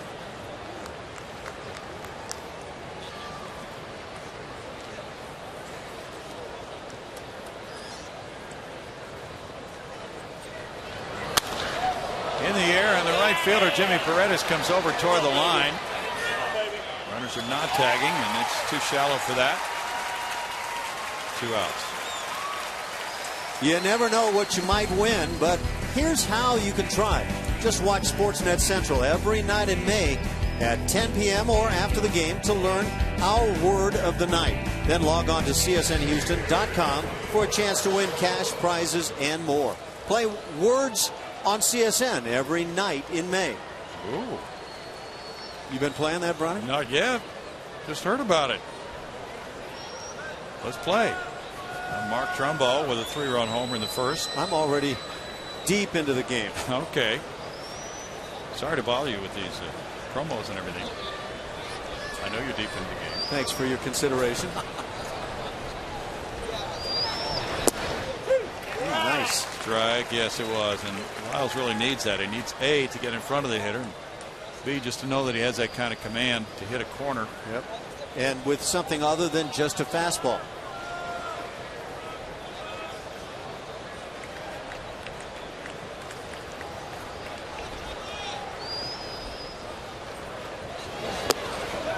Ooh. 0-2. And again, 2 very well spotted breaking balls. Look at this location. Makes all the difference in the world if you can spot it right out there on the edge. This one a little higher than the first of the 2. You try to climb the ladder with a fastball now? Could come up and in. Of course, you always run the risk of nipping a hand or an arm there on the hitter, but good way to own the zone. 1-2. So these words on CSN, Ash, what time of night are we hearing those?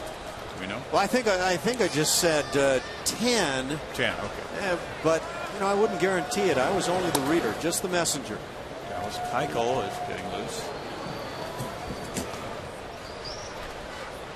And it's what you call a cold read.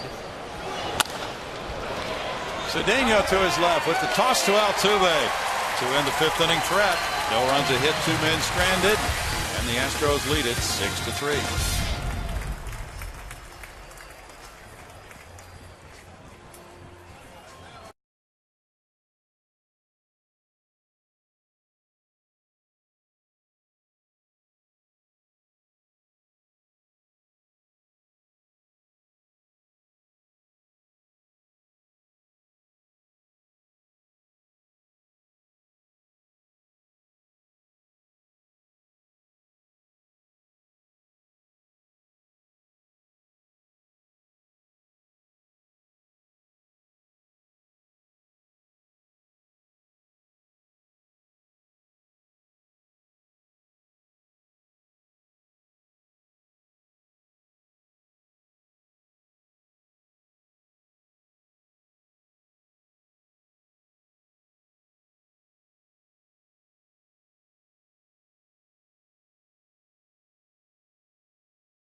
After 1/2 inning, they got an Altuve homer in the first. They got 5 runs in the 3rd inning to grab the 6-3 lead. Jordan Lyles has held on to that lead. Now they look for more here in the home 5th inning against C.J. Wilson. J.D. Martinez has a double and a strikeout. And lines this one to left. Shuck over. Woo! Lights might have gotten him there. One hard hit out. J.D. Martinez has hung out a shot to right field for a double, and now this one to left field with a strikeout in between. So a couple of very good at bats.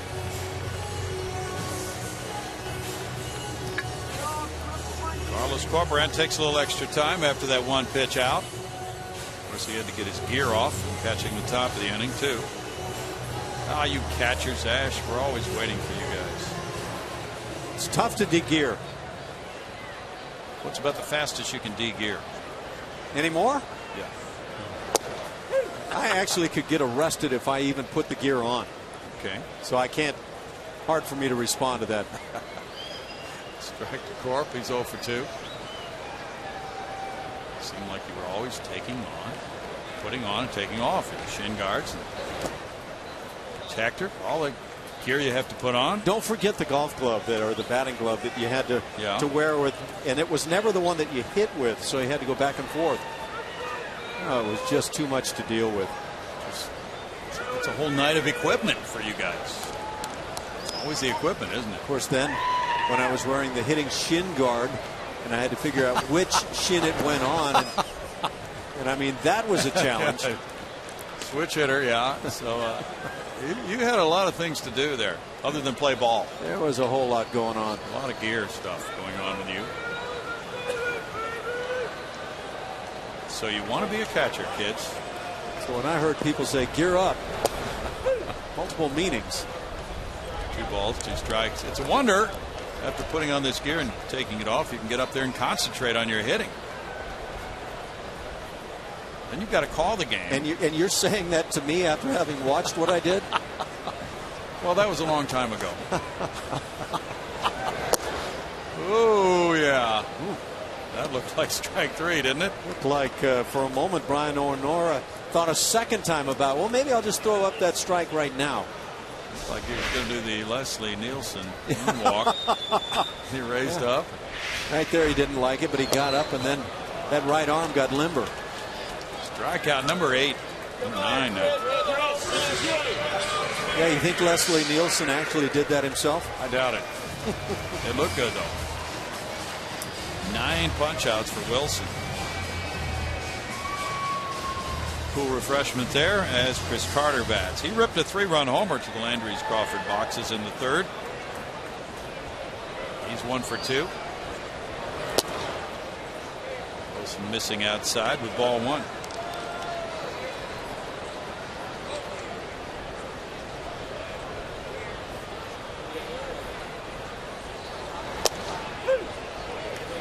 It's a 1-ball, 1-strike count. I bet there was a time when, just after that movie came out, when a lot of umpires, minor league and major league, thought, you know, there's got to be a point at which I can pull that off in a ball game. Don't you think? Yeah. 2-1. Of course, there was always the danger they really couldn't moonwalk. They just thought they could.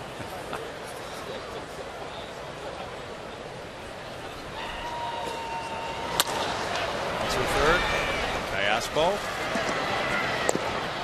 Pujols, and in the 5th inning it goes quickly for the Astros, but they lead it 6-3.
The Astros are in town through the week and into the weekend against the Angels and the Texas Rangers. Don't miss any of the AL West action. Call 1-877-9-ASTROS or visit Astros.com to get your tickets now. It's time for Progressive Fan of the Game. I've got this awesome goodie bag that I'm going to give to Anderson, my big fan of the game. Anderson, this isn't the first goodie that you've gotten. What else? What do you got in your pocket over there? Show me what you got.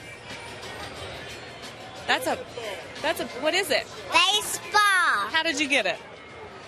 Daddy gave it to me. But where did it come from? Out there. All right, well, you're going to get this as well as your baseball. Congratulations, Anderson. Have a good time, guys. Oh, Anderson's in for some good times. You're right. We go to the sixth inning, and now as the Angels bat, it's not against Jordan Lyles, who's been taken out of the game, but Dallas Keuchel comes in relief to face Josh Hamilton. Hamilton fouling it for strike one. Hamilton's 0 for 2, a strikeout and a ground ball. Were we just playing what's in Anderson's pocket? I think we were. Yeah, Dad got the deflection. There you go, Pops. Ground ball, and here's Altuve in right field, coming in to throw out Hamilton. Well, the shift works perfectly for out number one. Jordan Lyles threw 82 pitches tonight. 50 were strikes in 5 innings. He allowed 4 hits, 3 runs, walking 2, fanning 6, and hitting a batter, but not really because he hit the knob of the bat. Now it's Kendrick. He's 0 for 2. Can we interpret our statistics here? They struck one. What a big asterisk by that one. We'll get a ruling after the game. Just imagine if somebody's trying to lead the league and hit that fly ball left field. This one's hit a long way. And looking up, Grossman watches it bang off that archway, and that's a long home run. Kendrick hitting number 5 to get a run back very quickly for the Angels and make it 6-4 Astros. 17 runs batted in for Howie Kendrick. That was the big boy. Breaking ball down, and Howie Kendrick did not get fooled a bit. That's good play. Not a whole lot of folks hear about it. But that's launching it pretty well. There's a strike now to Callaspo. He's 0 for 1. Kendrick has made it a 2-run lead for the Astros. Callaspo, another switch hitter, puts one in the air to right field. Paredes tracking it. 2 down. Well, Lyles once again in a position to win a game for the 2nd straight start, leaving after 5. Turning it over to a Houston bullpen with a 1-6 record and a 4.85 ERA. Miles Keuchel's in his 2nd stint with the Astros this season. Faces Hank Conger. Conger's 0 for 2. Keuchel was among those possibilities to be the Friday night starter against the Rangers. He delivers a strike.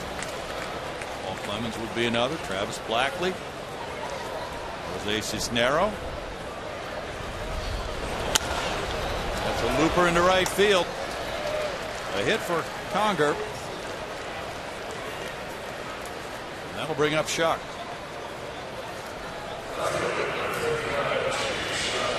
Mike Scioscia with these switch hitters, and Conger comes through from the right side. Schuck doubled to right field in the 5th inning over the head of Jimmy Paredes. He's 1 for 2.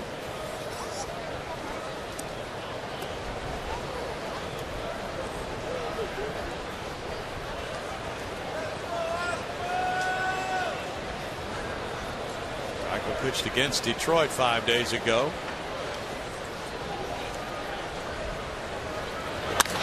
Liner short, caught by Cedeno. That one really smacked, and Schuck hits into out number 3. 1 run scoring on 2 hits and a man left. The Kendrick homer brings the Angels to within 2, 6-4.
Sportsnet is brought to you by Progressive. Visit Progressive.com today.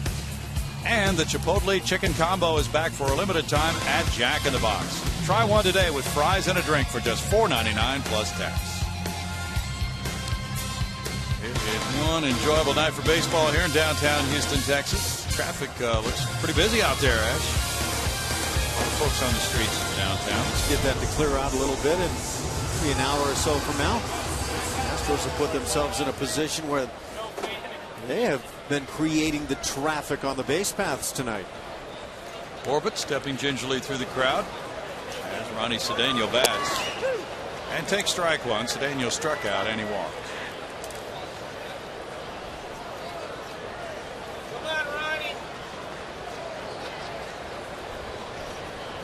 Nice catch out there. Now get it Cedeno started. backs away, calls time.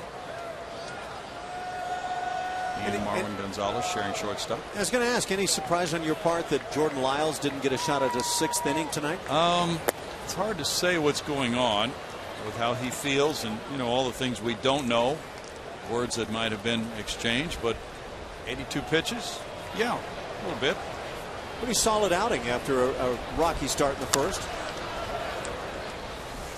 1 ball, 2 strikes. Hector Ambry's warming up right now, but perhaps part of that decision is made by the fact that yesterday was a day off, so everybody's fresh in the bullpen.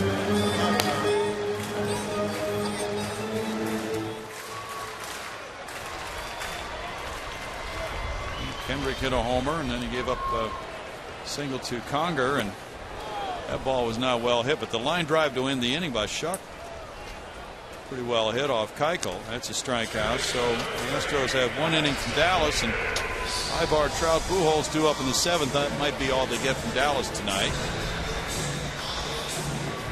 That's 10 strikeouts now for Wilson. Matt Dominguez is swift both times tonight. One more strikeout. Get it started. That's in for a strike. 91 pitches for C.J. Wilson.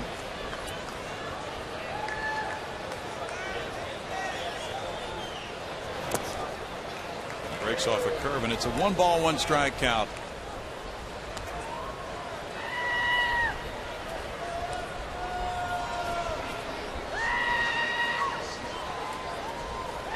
It's a season high for strikeouts for Wilson in a game, 10. He fields the comebacker, a little bit off balance, but he gets Dominguez. 2 outs. I think Wilson got fooled on this ground ball, still made the play. C.J. Wilson is a guy who's making the good money, and they're running him out there and trying to make him earn that money. He'll throw a lot of pitches, 123 the season high that made first against the A's, but this guy is a workhorse now, and you can see 5 consecutive games over 100 pitches. He faces Brandon Barnes with Mark Lowe warming up in the bullpen. Barnes fouls it back for strike 1. Brandon got the 5-run 3rd inning started with a single to left. He jumped on the first pitch in that at bat. Then he struck out looking in the 4th. Brandon grew up very close to Anaheim Stadium. Royals and Orioles are tied 3-3. They're in the bottom of the 7th at Baltimore. Both clubs with good records, 17-11 for Kansas City, 19-13 for Baltimore. No balls, 2 strikes. There's Mark Lowe. Alex Gordon hit his 4th home run for the Royals. Pirates 4, Mariners 1. That's a final from Pittsburgh. Pirates go to 18-14. Jenmar Gomez the winner over Aaron Harang. Jason Grilli got his 13th save. We'll be looking at those Pirates up close and personal soon. That's right. Garrett Jones hit his 4th homer. You like PNC Park, don't you? It's a nice ballpark. The broadcast booth could be a little better situated if watching the ball game is what you went there for. Well, why in the world would you do that? 1 and 2. Well, maybe you and Jeff Blum will get special treatment next week as you go to Pittsburgh after that 3-game series at Detroit. Well, you got a day game Wednesday and then get into Pittsburgh very early. That's a short trip, and then you have Thursday off. church pews are waiting. What to do on that Thursday? Yeah, the church pews. I need to find out if there's a golf game to be had. We're not talking about church on Thursday. We're not just any golf game either. Talking about Oakmont and the famed church pews bunkers. Now you steer clear of those every time you play there, right? I can't get out of them. there are special rules for golfers like me. Just drop out of those. Let's move things along here. It's another foursome waiting behind you. They don't want you in those church pews for 10-15 minutes. He's a scratch player. Don't believe him. Speaking of scratch players, Mr. Mark Langston, who was in the Angels radio booth, is one of the select groupies with Mike Scott in that foursome. I actually played with those guys a few years back out west. I don't know. There must have been a group of guys sick or out of the country at that time. Chop foul, third base side by Brandon Lawrence, still 2-2. Mike Scott is playing a lot of golf and enjoying life. But between Mike and Vicky, who watches more baseball? Oh, Vicky easily. Mike's a big hockey fan. Actually, they both are. They go out and support the Mighty Ducks. Are they any good this year? Have no clue. Not a clue.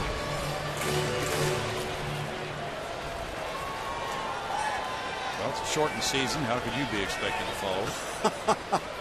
You know, last year I was in there doing a little work, and Vicky showed up with some of the family. No Mike at the ballpark. Barnes strikes out. That's 11 for Wilson, and through 6, he has stayed in the game and trails 6-4.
Got our AT&T tweet of the game from Nick Tropiano at Papa Tropiano.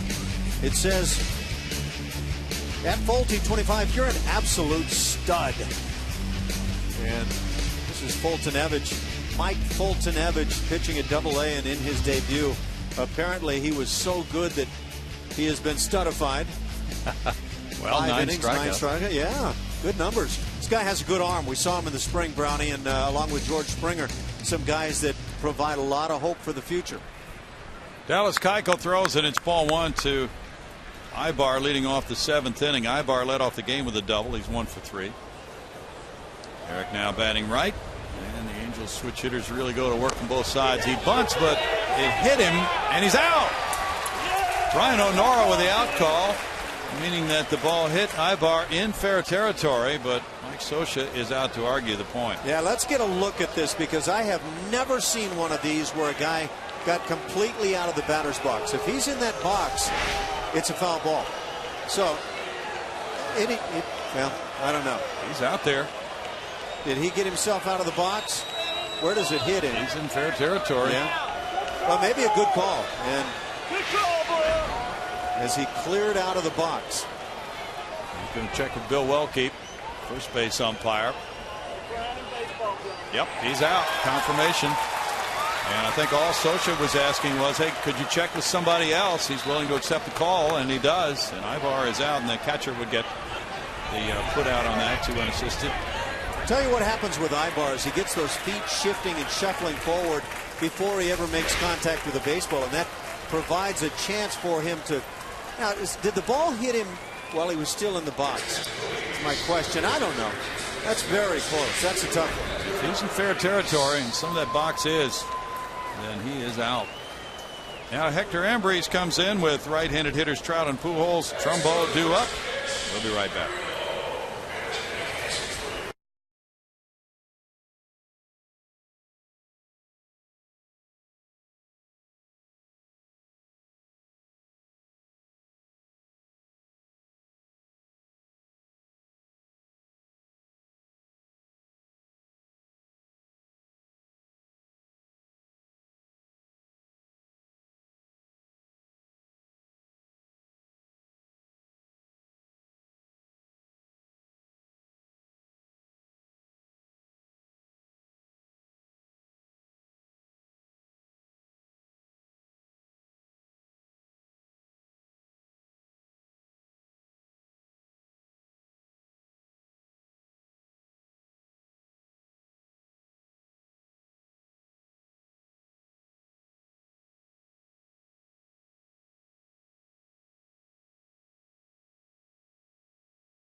Start 11 homers in the Texas League. Gets a hold of this one. Watch where this lands. This is the big fly right there. And that's a rather wiry George Springer. Not a real big guy, but he has displayed a great deal of power. First place Oklahoma City, first place Corpus Christi, first place Lancaster, second place Quad Cities. All off to good starts. Does that speak to good times to come? We hope. A lot of good baseball being played in the minors. Now Mike Trout faces Hector Ambrose. Dallas Keuchel win an inning and a third, gave up 2 hits and a run, no walks, no strikeouts. Curveball from Ambrose, ball 1 to Trout. Trout has a double and he's been hit by a pitch.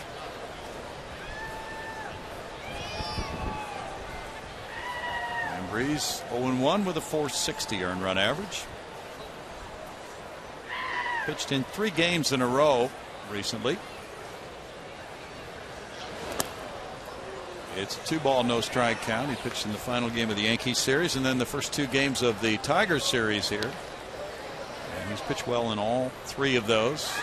Did not give up any runs. He had leads of 3-2 in the 8th inning in both of those games against Detroit. Friday and Saturday went 2/3 of an inning, gave up no hits, no runs in both. But the Astros lost both later on.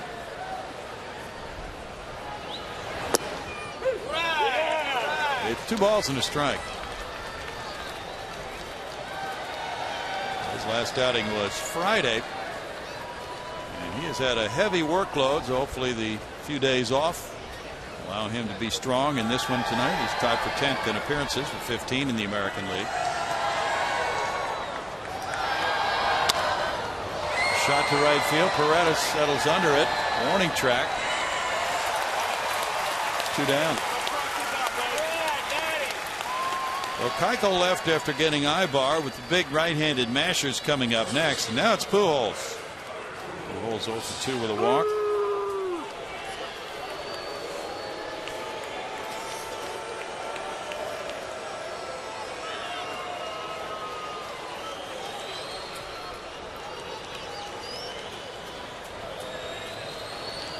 Pujols on Monday hit his 46th career multi-home run game. cheated on that swing. There's strike one to him. That cheat means he's looking fastball, bat starts early, and he doesn't get the heater and no way to hold the bat back. Right-handed hitters are hitting .243 against Hector Ambriz. That's there for a strike, and it's 0-2. Sneaks the fastball right by after that leadoff slider.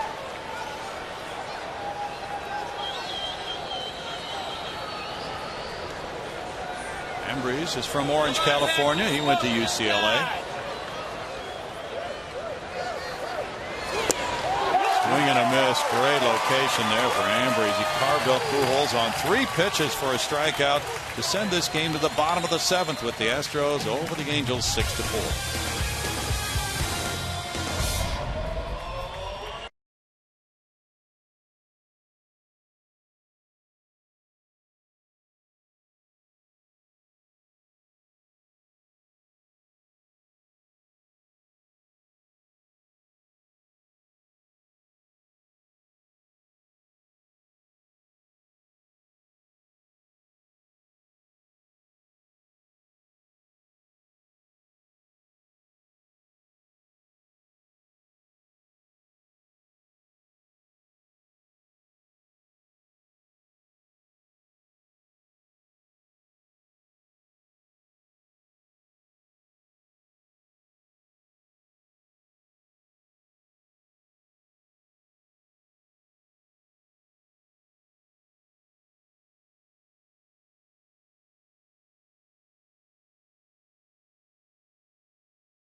Lead this one. MLB.tv is celebrating 11 years. Join the millions of fans and subscribe today. Watch every out-of-market game live online on your favorite mobile and connected devices in HD quality. That's with MLB.tv Premium. Visit MLB.tv. Baseball everywhere. 6-4, the Astros lead it. They come up in the home 7th. Fans settling back into their seats after their 7th inning stretch, and it's Robbie Grossman. He is 0 for 2, reached on an error to sack bunt. Now a slicing line drive to right. He extends his hitting streak to 8 games. Yeah, he's finding a way to get on base. You talked about the 8-game hitting streak. He hasn't been spectacular through any of it, but just getting that job done that you want.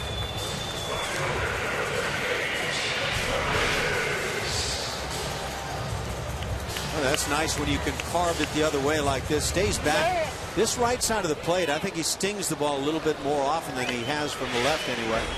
His 13th straight start. It's aboard for Jimmy Paredes, who is 1 for 3 in RBI. Grossman drawing some attention there with a Wilson throw. Wilson was not easy at all for base runners last year. Dave Tremblay coaching at third. Wilson allowed 22 steals and 34 tries last year. Paredes tried to push a bunt and he missed for strike 1. Not a bad play. It could be a sacrifice. It could go as a base hit if he can get it by the left-handed pitcher. I wonder if this bunting game was part of his game in the minor leagues this year. We'll have to check on that. Swinging away, hit that RBI double in the 3rd. Looks like an infield. Well, he's played 2nd. He's played 3rd. 1 ball, 1 strike. The Astros plan to make him an outfielder this time around, it would appear. Infielder or center fielder, the guy who goes and gets it, and you don't count on the big power from him.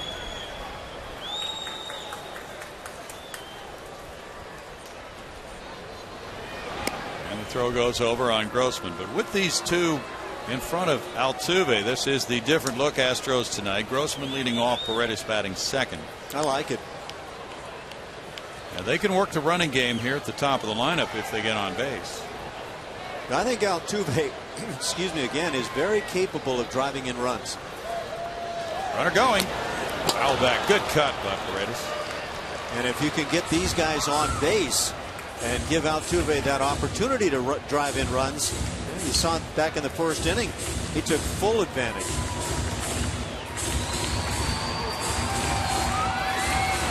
Tremblay with signs. Paredes was walking a lot more this year than he did last year at Oklahoma City. He had 14 walks in 30 games. Last year he had 22 walks all season, 124 games. Smashes that one away, and it's still a 1-2 count. Jimmy's from the Dominican Republic. Altuve on deck. Wilson with 11 strikeouts has a high in a game this season. And he had not allowed a hit since the third when the Astros got 5 runs on 4 hits. He pitched 3 hitless innings until the base hit by Grossman here. Now he's checking him again with a throw. I'll say this for him, with 106 pitches, he has stayed in this ball game after giving up that 5 spot. Only one of the runs earned in that third inning.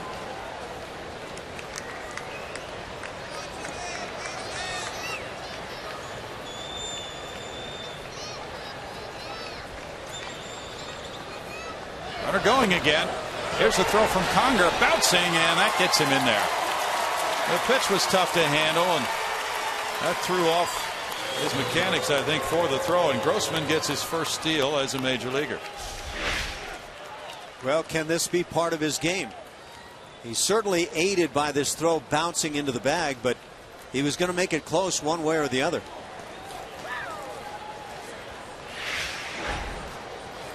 Grossman moves over, and the count's 2-2 on Paredes.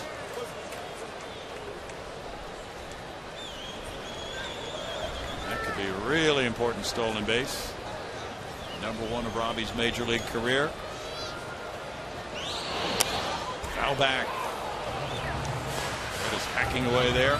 You know, you really want to lay off that high fastball. That's the second time Jimmy's gone after one.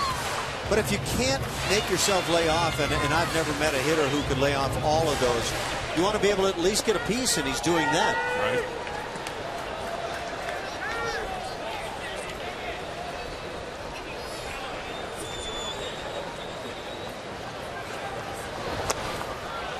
Flips that one out of play. Well, you know, the idea is, and Grossman has done this, he's been on base a couple of times tonight, once on an error. And Paredes has been on a couple of times, once on a strikeout and wild pitch. It doesn't really matter. But to put that traffic on base, give the guys in the middle a chance to drive in some runs. The Astros are 13th in on base average in a 15-team American League. So that would be giving them a lift, really. They're 3 for 6 tonight with runners in scoring position. They came into this game hitting .226 as a team with runners in scoring position. So if they could just make things more difficult for the pitchers out there, get more base runners, put them in the stretch more often, go first to third, steal a base here and there, that could really help their attack. Paredes strikes out. 1 out for Wilson with his 12th strikeout. Yeah, all of that would go a long way to helping on the offensive side. Clearly, the biggest problem to this point for the Astros has been the pitching side, and starters in particular. And then you get Jordan Lyles stepping out there and doing a nice job for a second start now with the ball club, and that should at least give you that feeling that you're starting to move in the right direction with the pitching staff. Exactly. That ties Wilson's career high for 12 strikeouts in a game. Intentional walk here for Altuve to work to J.D. Martinez and set up a double play. Well, that's Mike Scioscia screaming out saying, look, we don't want to face this guy in this scenario. That's a show of respect. This would be the second intentional walk to Altuve. It'll be Jose's 11th walk of the year. Well, he's earned this respect, and that's indicative of his importance to this team. And with the situation now, it will be a double play situation with Martinez. He earns it night in, night out. Right? He's really something.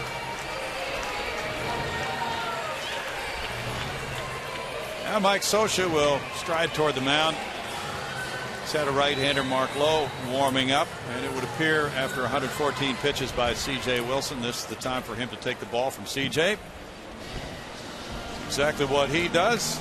And with 2 on and 1 out here in the home 7th inning, 6-4 Houston, will depart for this.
One out in the bottom of the 7th inning, and right-hander Mark Lowe comes in to face J.D. Martinez.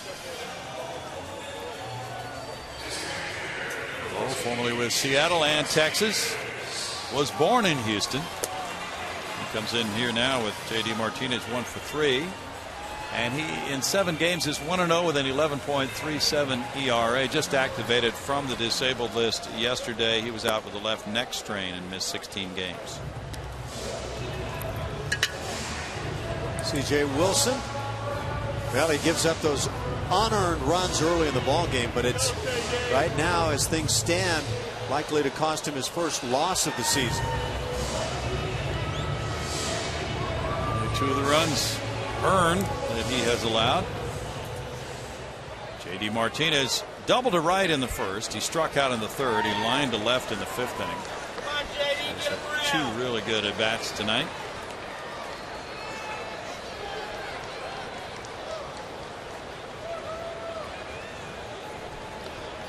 Kendrick went to second base.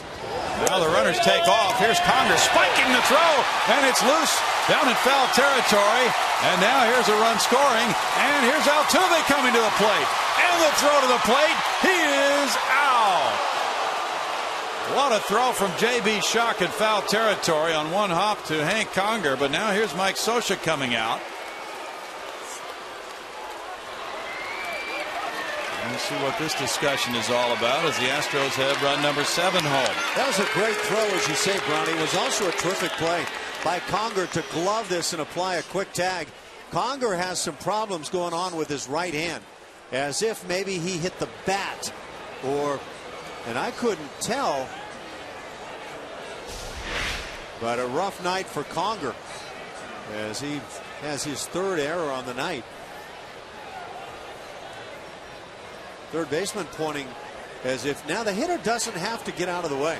He owns the box right there. So as a catcher, when you're clearing out behind, it's up to you to do the entire job clearing out. Altuve hustling, and he's thrown out from 7-2. I like that effort, and that really takes a whale of a play. For a catcher, that is not easy at all. Well, Grossman got his 2nd steal, but then Altuve, trailing the play, is thrown out from 7-2. So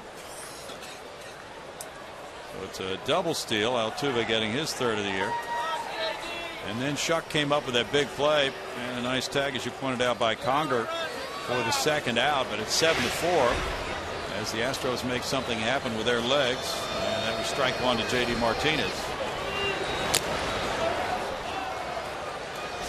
Let's take another look at that throw by Conger. He's got to clear back behind the hitter. And as he goes to throw, he hits right on the bat. Now keep in mind, that hitter has no requirement to get out of the way. As long as he's not doing anything out of the norm, he hasn't done anything wrong. And Conger just throws it right into the barrel of the bat. 1-2. Yeah, sometimes you see a right-handed batter duck, but that's not really advisable. Did he tag him? Debatable from that angle. Yeah. Well, Nora said he did. So 3 steals tonight now for the Astros. Or make it 3 steals. Ties their high. And J.D. Martinez is down on strikes. After 7, the Astros lead at 7-4.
Tomorrow night, Altuve and the Astros take on Pujols and the Angels in Game 2 of this 3-game set.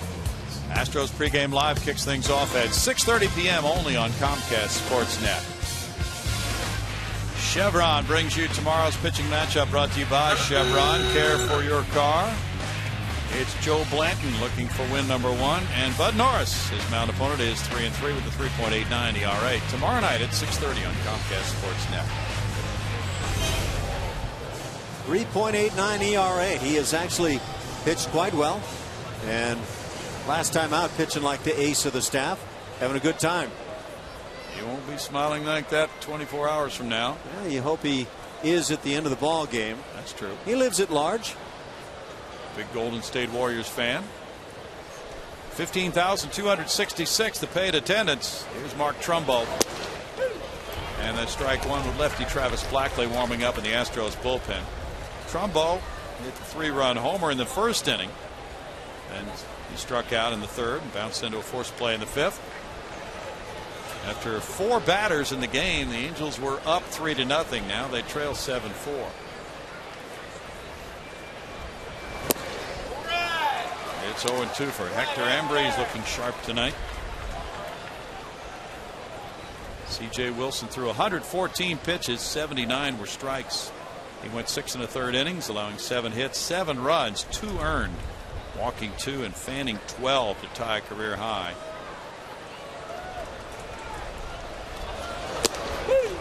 In for strike 3.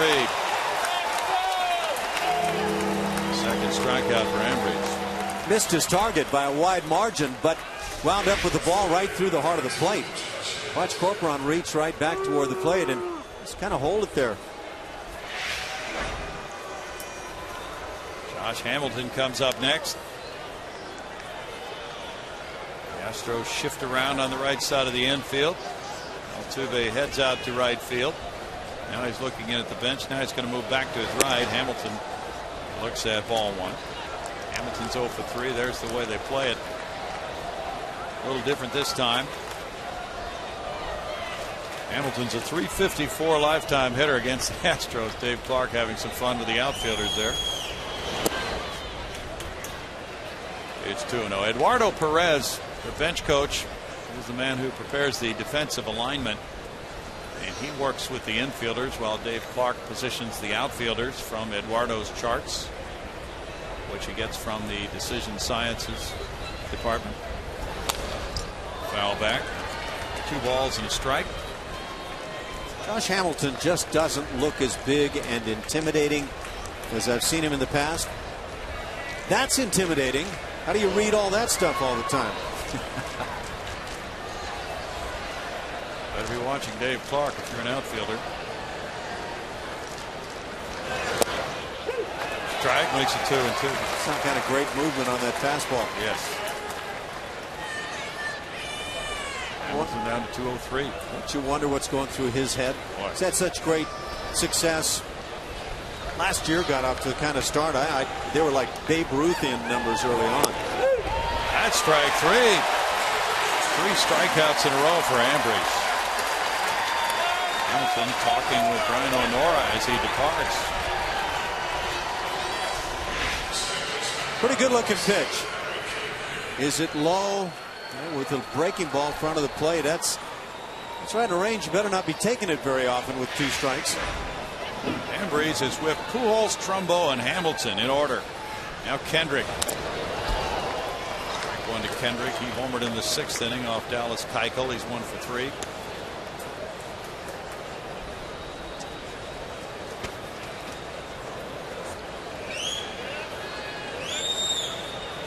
Callaspo on deck.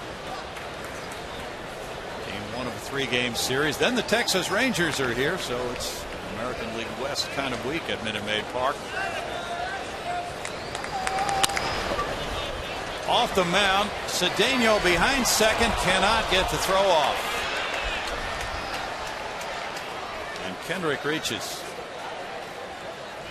Yeah, that's a play to be made right there for Cedeno. Maybe concerned the ball would hit the bag going by, but he gloved it cleanly, just couldn't make the exchange to the right hand. Got to make that play once you get to that point. That'll be it for Hector Ambrose. Callaspo, the switch hitter, will be coming up next. Terrific job by Ambrose. Boy, did he hit some spots. Striking out Pujols, Trumbo, and Hamilton in order, and then it could have been the 3rd out, but it'll be Travis Blackley coming in to try to get it with the score 7-4 Astros in just a moment.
(7-4) Astros holding on to this lead now in the 8th inning. Join us this Friday, May 10th, for the Astros and the Rangers at 7:10.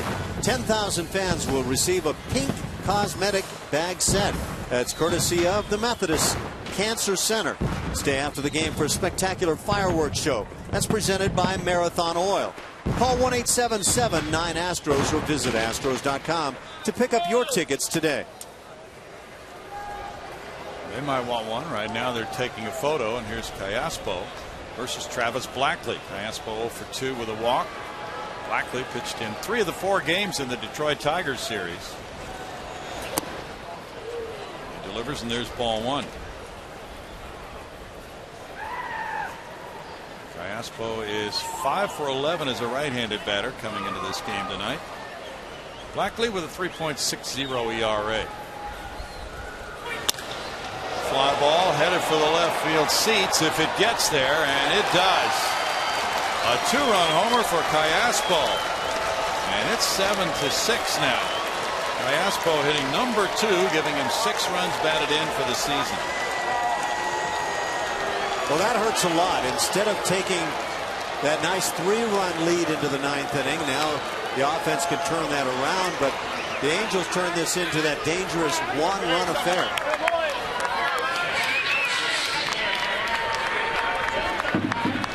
Their 3rd long ball of the night.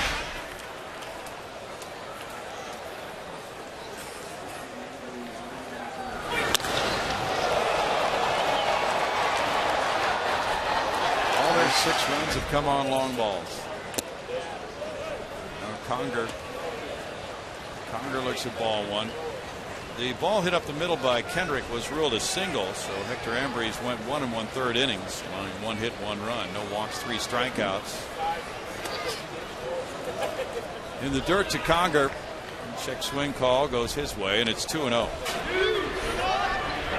That was a very playable ball for Cedeno back of the bag. Long way to range, but got there and made the play handle it. Now a 1-run game. Schuck is on deck. It's 3 balls, no strikes to Hank Conger. And Altuve will run in from second base. There were reports that after the Sunday game, Jose Veras spoke to his teammates, and some of the other players spoke. They're wanting to dig down deeper after their 9-0 shutout loss to Justin Verlander and the Tigers, and being swept in a 4-game series by Detroit at home. That's a strike. 3-1 now.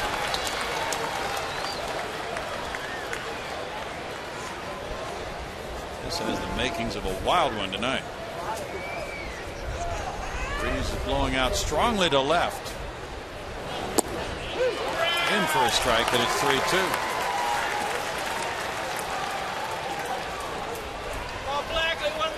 Garrett Richards is at work in the Angel bullpen. He's been in their rotation. That is a strong breeze. Now, really picked up.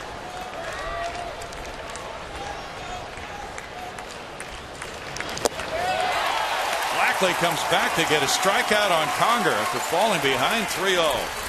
But the Angels get 2 on 2 hits, and in the middle of the 8th, it's 7-6 Astros.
Watching this game right now, don't have CSN in your own home. If your TV provider doesn't carry CSN yet, call and tell them you want CSN so you can have the very best coverage of your Astros. This is your network, Astros fans. You deserve it. To get the facts, go to iwantcsnhouston.com.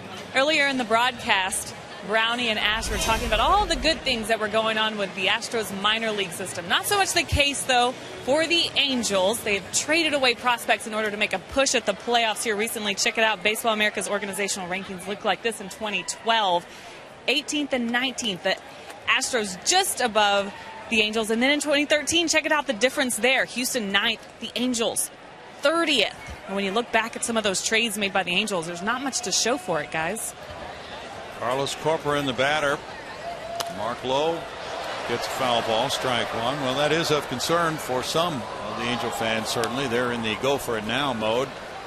Their owner, Artie Moreno, spending very freely again this season to try to get a World Series back to Anaheim for the first time since '02. Jerry DePoto's the general manager now. Been a lot of stories about Mike Scioscia and his relationship with Jerry DePoto. 1 ball, 1 strike. Mike Scioscia's relationship with the Angels, though, would seem to be a strong one with what you'd call a rather strong multi-year contract in place. 10 years. Line shot, just foul. He hooked it with a good swing, and it's 1-2.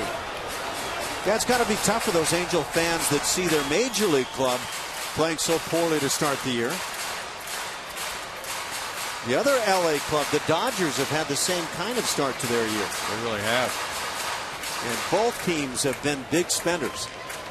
Coming into tonight, the Dodgers were 13 and 18. The Angels 11 and 20. That guy got a chunk of the coin. Soft pop goes fouling out of play. And you know they're committing some $242 million to Pujols over a 10-year period. He's 33 years old. Logical question is exactly what kind of output will you get from him in the final 4 or 5 years of that deal?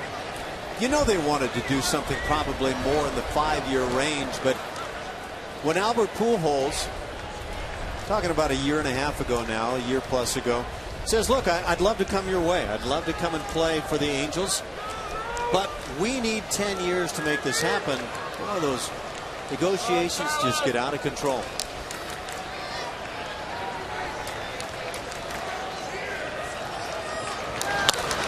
High right field line. Is it going to stay fair for Carlos Corcoran? That's a foul ball. He was halfway to second base.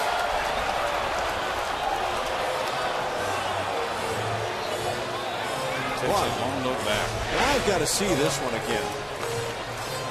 It's a little slider that doesn't break much, and it's a no-doubter. Yeah, no doubt is right. Clearly outside of the pole. Just off that back wall. Albert Pujols had some words there for Lowe. Mark Lowe went to Fort Bend Baptist in this area. 5th round pick of Seattle in '04. Texas got him in the Cliff Lee trade. Joining the Angels this year. It's 2-2.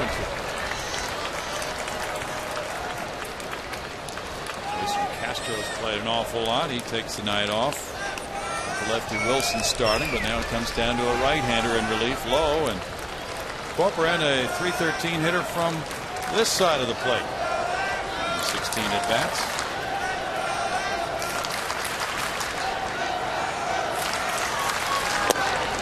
It's in tight for a ball, and he's worked the count full. Astros have worked some long counts tonight.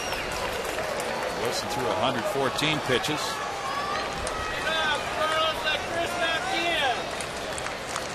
Angels have currently one left-hander in their bullpen. Not Downs. They've had some problems with the disabled list. They have 5 players on the DL right now. 4 are pitchers. They used 18 pitchers in April, the most they have used in any month since August of 2000, and the most they've ever used in the month of April. Fouled away. And they're hoping that Ryan Madsen can come back, recovering from Tommy John surgery. He threw a bullpen on Saturday. Carlos Corporon has taken some massive walks away from home plate. I just don't get it.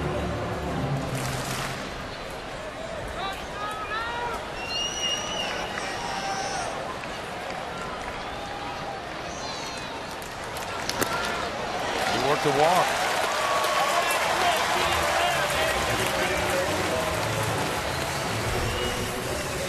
There's what the Angels did last season. Zach Greinke picked up as they trade Segura, who's turned out to be the starting shortstop for the Brewers.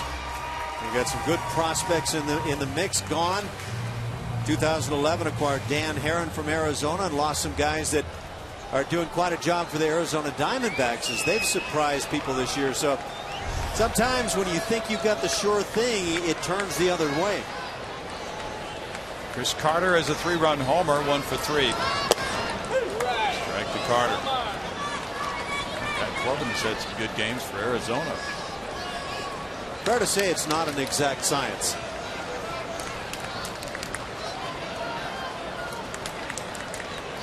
Indians beat the Athletics 1-0 in Cleveland. McAllister got the win. That'll hang behind second, and Kendrick looks out to the center fielder, Trout. Trout gets there. 1 out.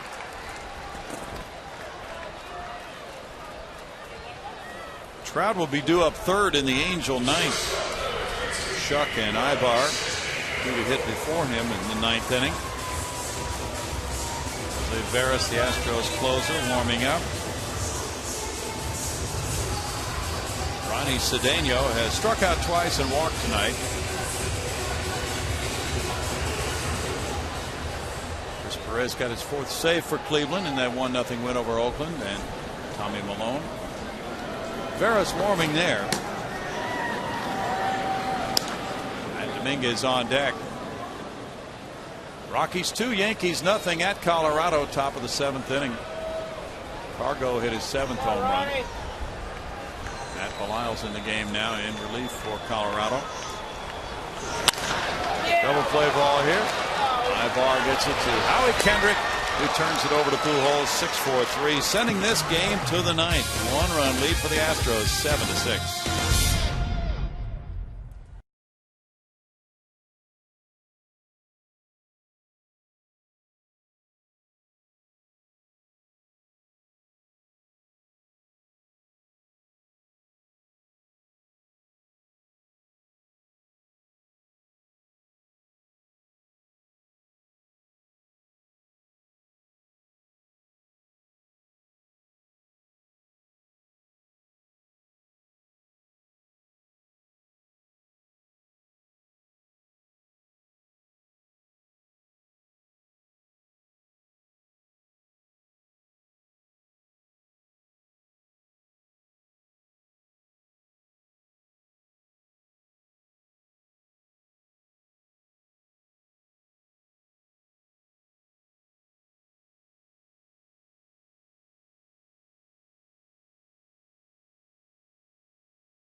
Astros baseball is brought to you by Southwest Airlines. Find out more at southwest.com.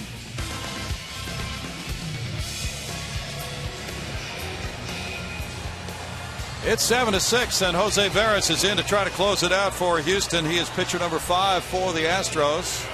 The Angels, though, closed the gap a little bit with 2 runs in the 8th on a homer by Alberto Callaspo. At one point they trailed 7-4. Now they're down by 1, and Veras, who's 2 for 4 in saves, comes in. 12 innings of work on the season, 0-2 the record, 525 at Ernie, and those are not the kinds of numbers you want from your closer. If you get things turned around by locking one down on the Angels, you get that tough one-run game to deal with if you're Veras. Well, Veras had a rough outing in his last trip to the mound on Friday. The Astros took a 3-2 lead to the 9th inning against Detroit. He walked the leadoff man, Don Kelly, got Peralta on a fly ball, and then gave up a 2-run homer to Alex Avila. Detroit won it 4-3, giving Veras his second blown save and the loss. And he also got a blown save and a loss at Anaheim against the Angels on April 13th on the 2-run game-winning double by Albert Pujols in the bottom of the 9th. J.B. Schuck leads it off. Schuck doubled in the 5th. He's 1 for 3.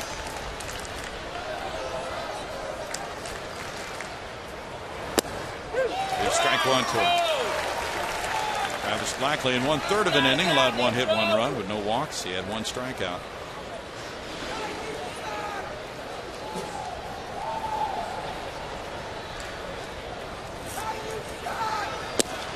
That's in for a strike, and it's 0-2 to J.B. Schuck.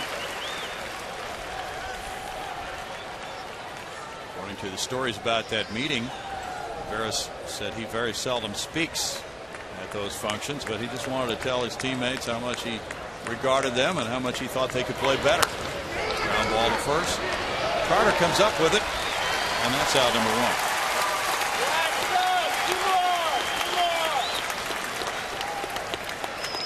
Yeah, it becomes a we thing in those meetings. You never want to, as a player, start pointing at other guys. Unless you do it in front of everybody else and it has some meaning and everybody can jump on. But the problems have gone around for this ball club, and I think everybody needs to be able to step up their own games, Veras among them. Veras is 32 years old. Been a Yankee, a Cleveland Indian, a Florida Marlin, a Pittsburgh Pirate. Eric Ibar, the batter. He has a double in 4 trips. Looking at ball 1. The Astros are trying to snap a 6-game losing streak. Their record is 8-24. The Angels are 11-20.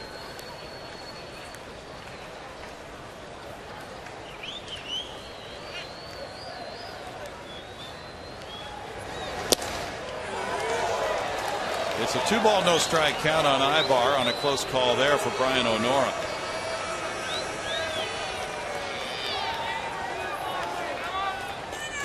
Prior to that game Friday, Veras had not allowed a run in 6 straight appearances, covering 6 1/3 innings. Been among the hardest working relievers since 2011 in the majors, tied for 3rd in appearances in that time. Popped up back and foul for Carlos Corcoran. It's a 2-ball, 1 strike count. That's intriguing that leadoff man for the Angels, Eric Ibar, with a 2-0 count, 1 out in the 9th inning, down a run, is swinging the bat. True. Would think that Mike Scioscia might have been inclined to try to take at least 1 pitch, see if we can get a base runner. Ibar had 22 walks last year and 517 at bats.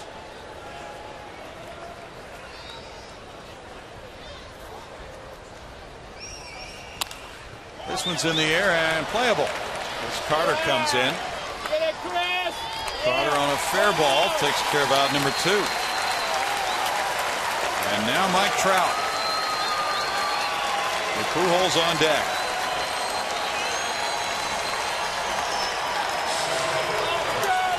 The Astros are 2-5 in 1-run ball games. Trying to finish this one off. Trout has doubled. He's been hit by a pitch tonight. Crowd is standing. 15,266 faithful, wanting the Astros to snap this 6-game losing streak. And they're first on this 10-game homestand after 4 straight losses here. It's ball 1 to Trout.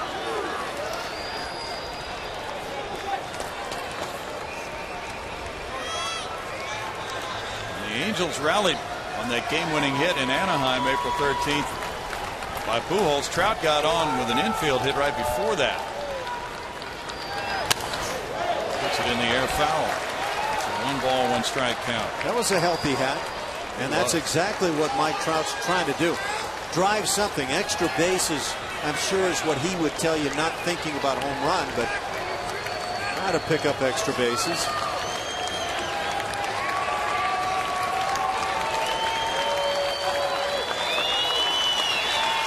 Angels have dropped 9 of their last 12. Now timeout call by Trout. On this beautiful Tuesday night in downtown Houston, fans have seen a show tonight. They've seen 13 runs. Angels have scored all of their 6 on 3 homers.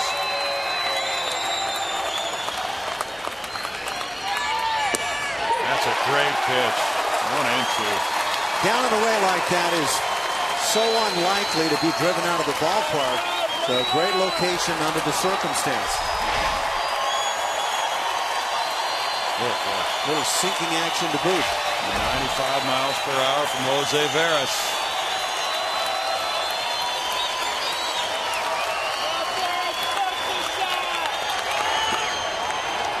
Two and two as Trout backs away from the breaking pitch. That was intriguing to see the feet of Trout kind of slide backwards on that pitch.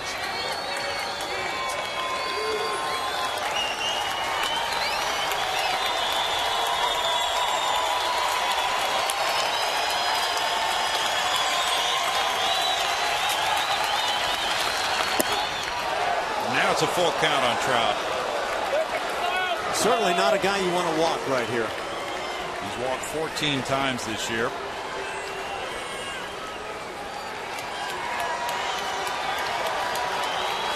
Swung around toward the hole at short.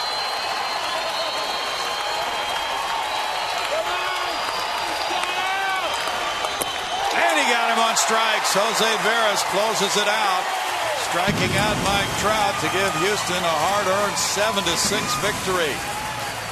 That snaps a 6-game losing streak. It's the first comeback win of the season. Jose Altuve batting third for the first time. Hit a homer, had an RBI single. The Astros stole 3 bases. They had a different look to them tonight, and they hustled their way into the 1-run win. Final score 7-6 Astros, and here's how it finished from Veras.